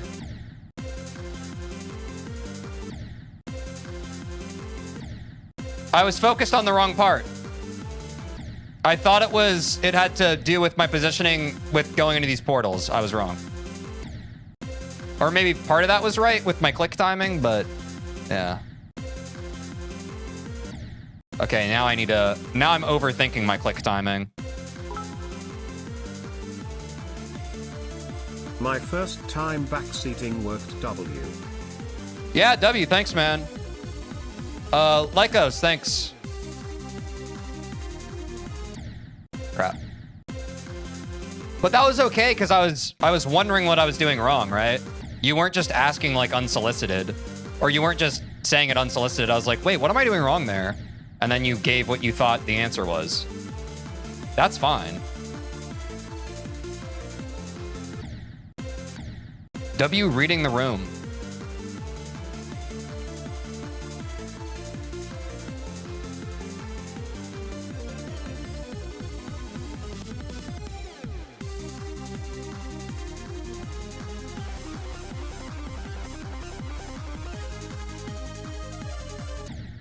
Okay. We're ready for... This is the beginning of a Sonic, right? 54? That's what we're going for? Yeah, we can do this.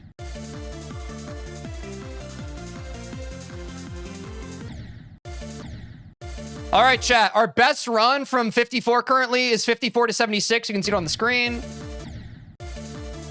Let's see if we can at least do that better. We're trying to get 54 to 100, but progress is progress. We'll take anything.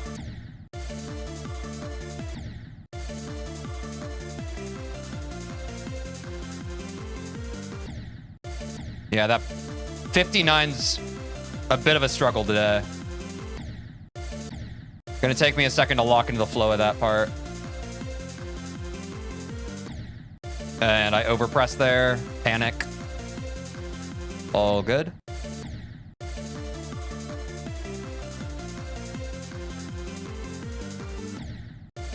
Okay, got past the trouble spot. I'll take that.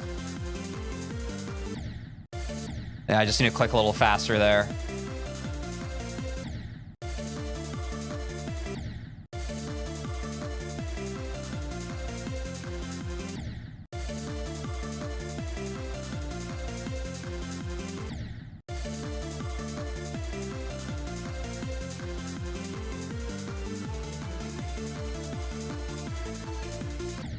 Oh! Okay.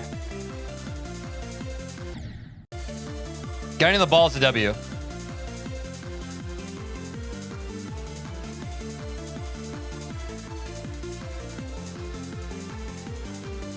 Ah, yeah, that was a little early. I could feel that.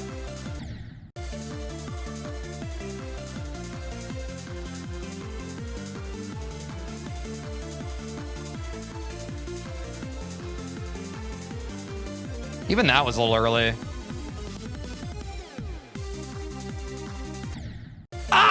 Okay. Honestly, not bad. If I get past the first clicks going out of that auto, I don't hate that. The most annoying part coming out of that auto that's killing me is like the first few clicks. So that's not terrible. Yeah, it was a good run.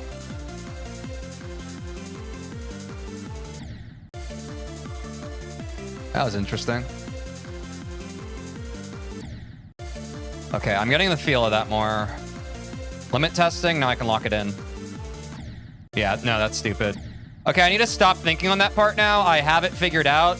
The answer is to turn off brain now. Bang. Okay, now. Maybe turn on the brain ever so slightly? Yes. I like that. Dude, my brain gets so overwhelmed going out of that auto. I gotta breathe a bit through that. Gotta breathe a bit through that transition. I can already feel, now that we're starting to like get what the beginning of Etzer actually feels like out of that auto, I can appreciate so much more how Etzer's a choke spot, bro. Feeling it in the actual flow of the level, holy bro. That is brutal.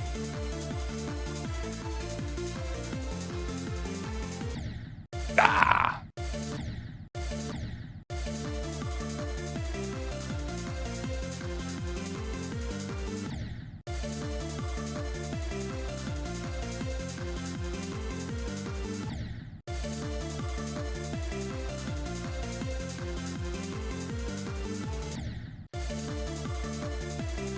That part was automatic the other day, bro.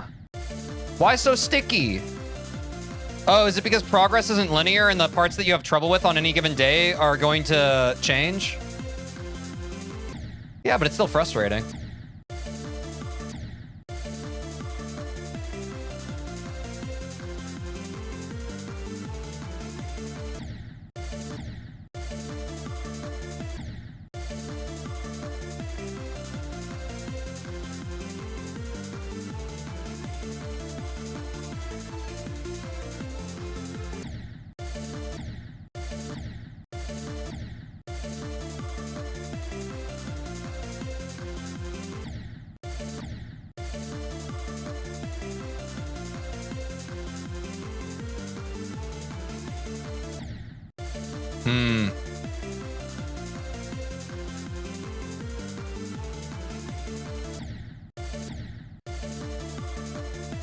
Oh! I'm gonna take my hand off my start position keys. I have a bad habit of that. I used to do the same thing when I would practice mode a bunch. I would just have my left hand resting on like Z.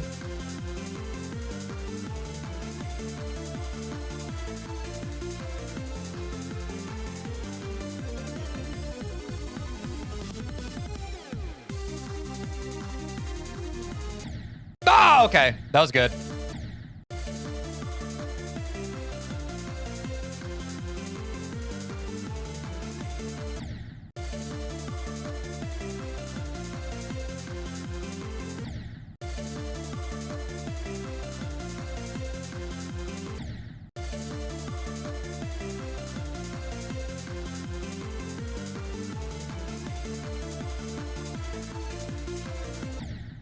Oh, man. I'm entering the flow state. I feel it. I feel it overtaking me and overwhelming me. But like in a good way, not in a bad way. Never mind.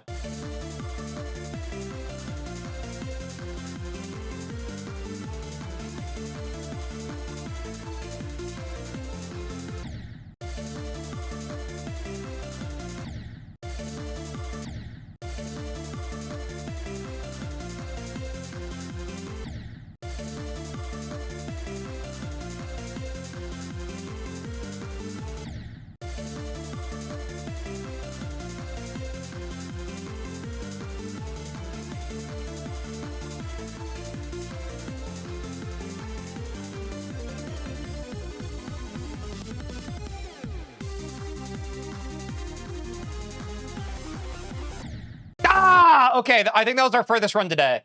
Ah, man, dude. It takes so much focus. It's crazy.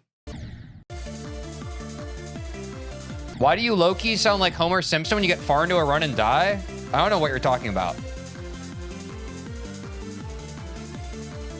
No!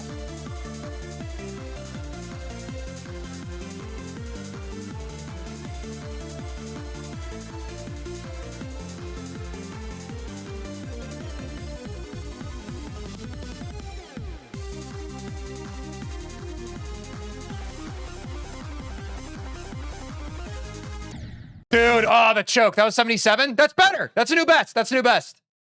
Our best before was only to 76. That's a new best, chat. 54 to 77.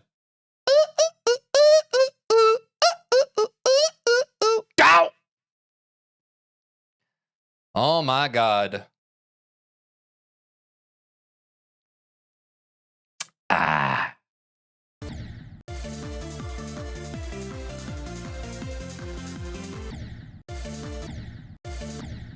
Okay, hold on. Gotta lock back in. Can't celebrate too long. Can't rest on the laurels. Gotta be a gamer.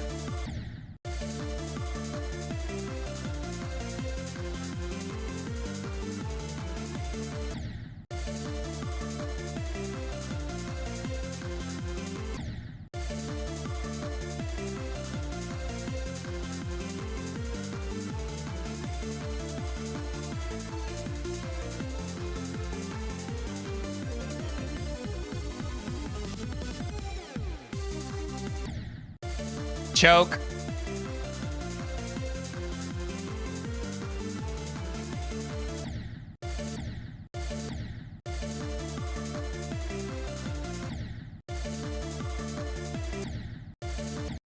Advice is a good thing, no matter if it's asked or not. Whatever, I'll just shut up then. You're a narcissist and a piece of shit. Good luck with life. I'm just gonna go ahead and ban you.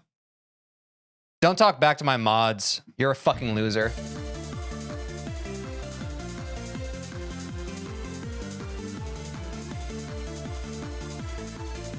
Whatever, I'll just shut up. Yeah, we all feel bad for you, dude. You're a fucking loser.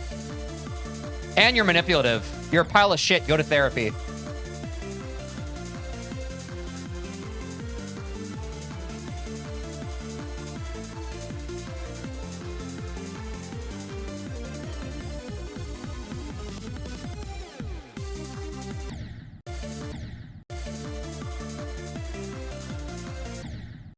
Stop bullying your fan? If you're an asshole and you think you're my fan, you're not. I hope that clears some things up.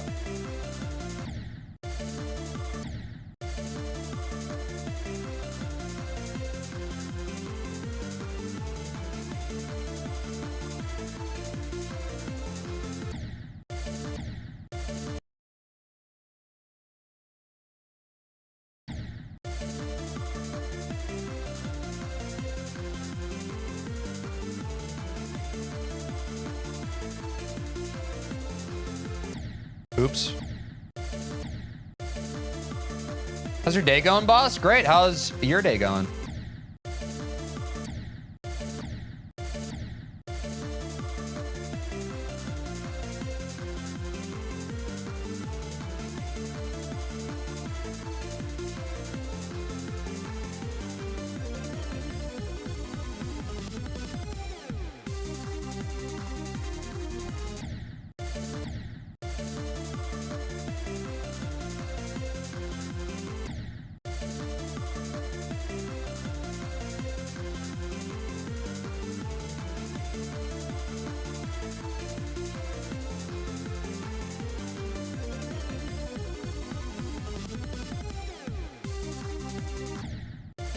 Oh no!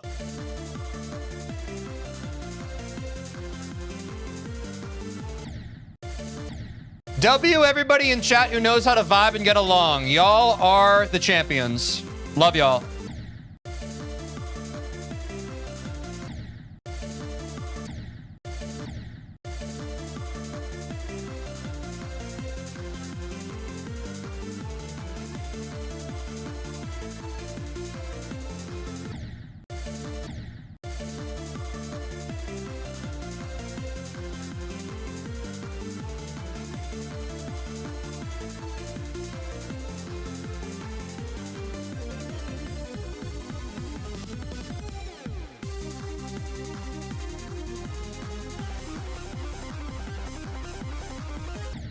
Dude! Ah, 77 again.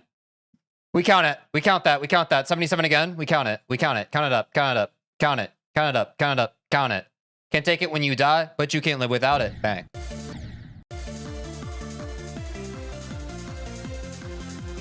The journey of 1,000 miles starts with 2 inches.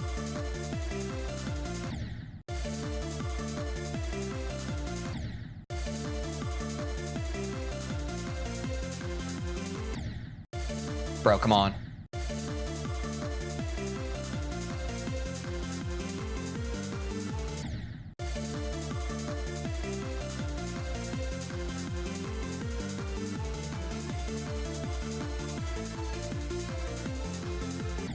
Oh man, yeah, I felt that click. The journey of 10 seconds starts with 2 inches? I'll take your word for it. I think you're right. The consistency's not bad, bro.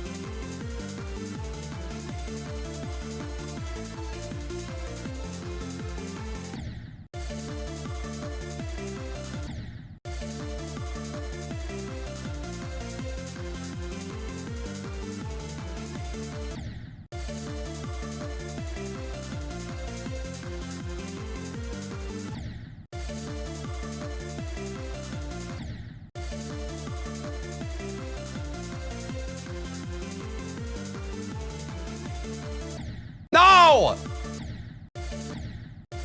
You're definitely not consistent. Can't please everybody. This song's so good. I'm saying, bro, it's awesome.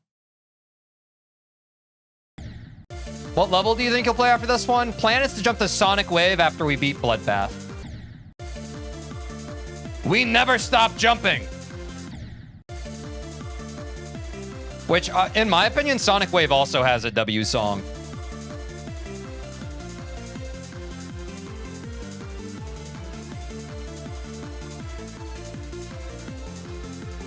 Oops. Yeah, I feel like Sonic Wave's a movie, bro. I'm really excited to play that one. The same way Bloodbath's a movie, Sonic Wave is hella a movie.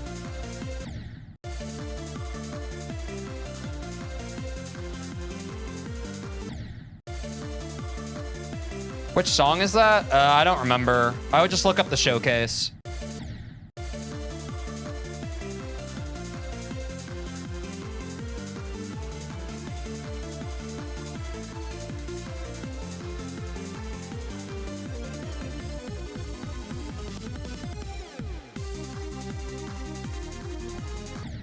Ah, yeah, I was really on that. I felt that.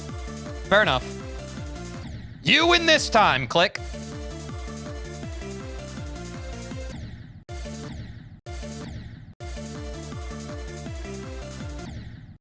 You never, and I mean never beating Sonic Wave. Okay. I'm going to. I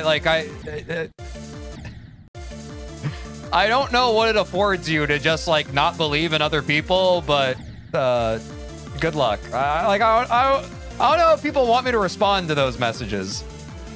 I'm going to beat Sonic Wave one day. I don't know what to tell you. You can either sit there and watch it and vibe, or you can just deal with it. I don't know. Maybe in like 5 years, but I'm sorry, it's much harder than Bloodbath. That's okay if it takes 5 years. I don't really mind. A lot of people in chat care more about how long something takes than I do, bro. But anyways, good luck. Wait, chat, they were secretly a sweetheart. Just had to hear them out. They were secretly a sweetheart.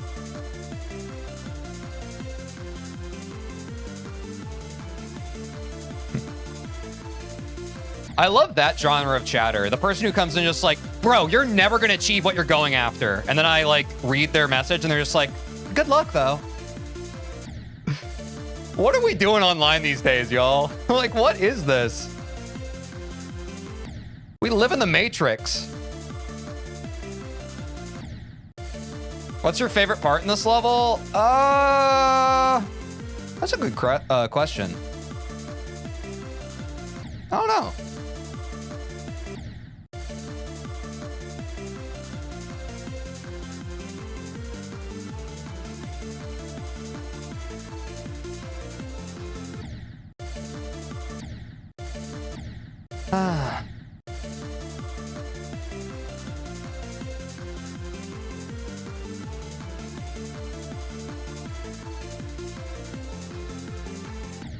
Oops. No, yeah, Sonic Wave's like 340, 350, if I remember.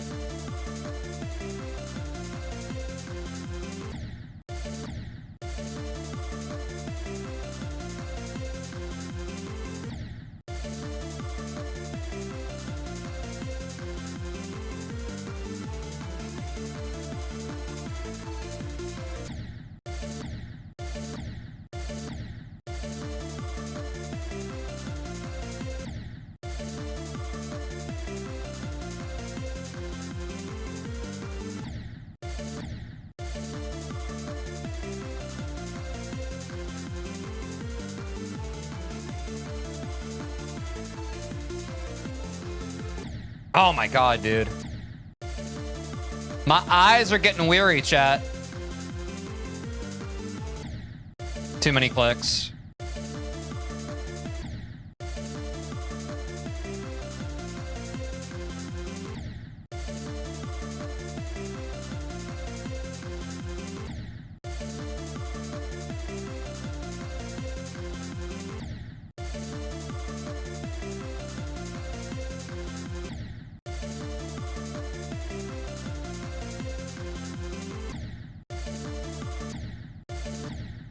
I'm losing it.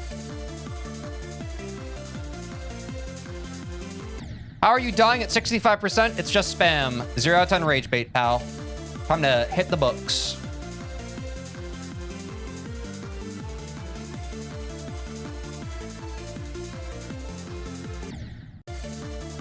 Like, what's with the lazy rage bait these days, chat? Come on.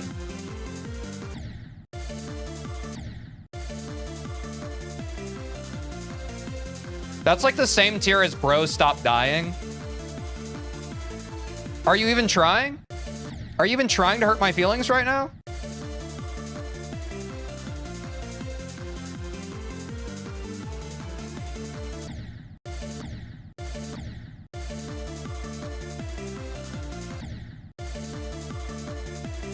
TG, you trust a Reddle or Porno Crate more than Global Demon List? Dude, I have no opinion on either of those resources. I know some people are very passionate about one or the other. I don't know. That is a full ass, I don't know.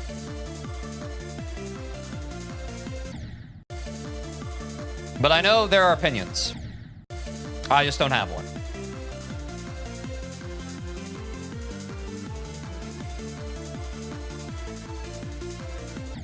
Oops. Woo!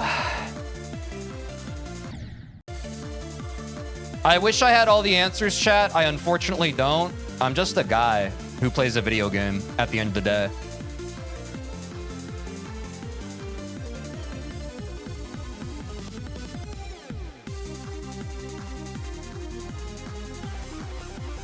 Dude, oh man, bro. Something about Etzer when you're hitting Etzer from not the beginning of Etzer is just so... Vortrox mentioning last stream, by the way. W. Well, I'm going to mention Vortrox this stream. W Vortrox.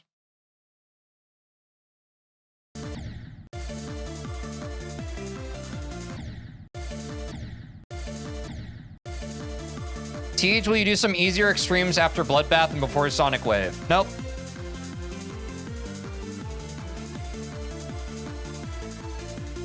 Such as the jump.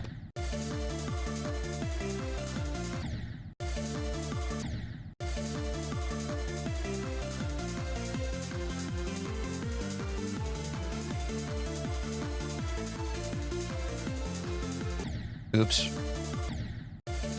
Yo, the big shout out to Vortrox. He needs that. I know, man. How benevolent of me.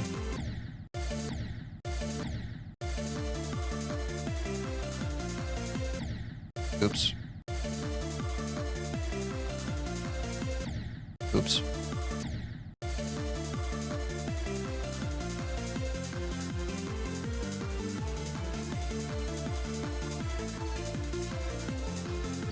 Oh my god, bro.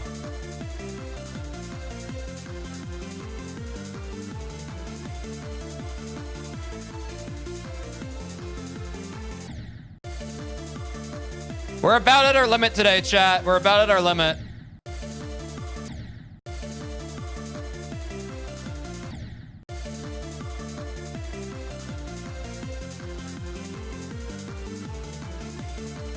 I mean, we got a new best from 54, actually. That's not bad. I think it was a 1% best, but a best in the less. And a best is best. Could spin the wheel. You guys are genuinely sociopaths.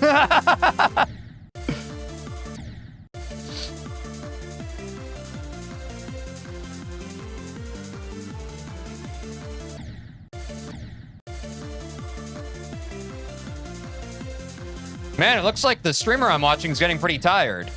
How about some high octane content at the end of a nearly 4-hour stream? Nah, I know you're joking.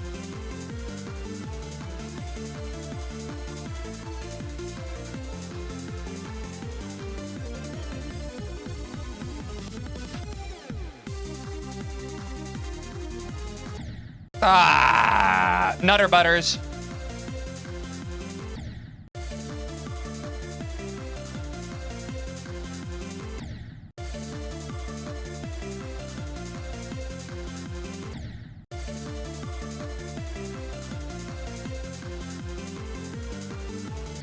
No.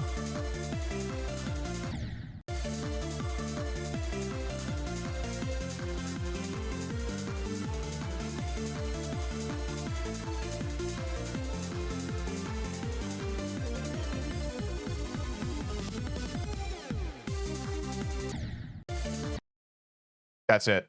That's it. That's it. That's it. My eyes hurt, man.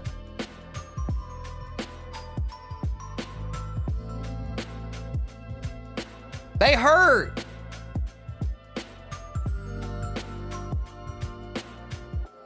Thanks for watching on TikTok. I'm ending. Hop over to Twitch if you want to be part of the raid. Love you. See you tomorrow. W consistency today? I honestly don't think it was bad considering we did such a long React segment. And we did get a new best from 54. So that's substantial. But no. Nor. The naysayers have won once more. But we'll get them next time.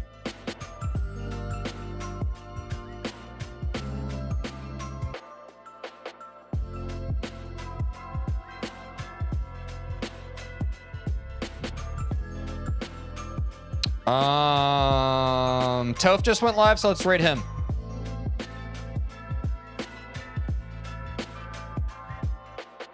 With the new flow, bro.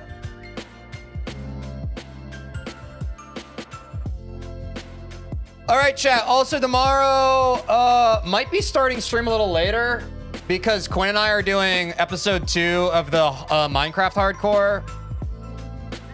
But yeah, we'll probably still start with like a react and then maybe a little bloodbath gameplay, kind of like what we did the last Minecraft hardcore. But yeah, we got that planned for tomorrow too. So peace out. Good night, good noon, wherever you are. Take care of yourselves. I will see y'all tomorrow.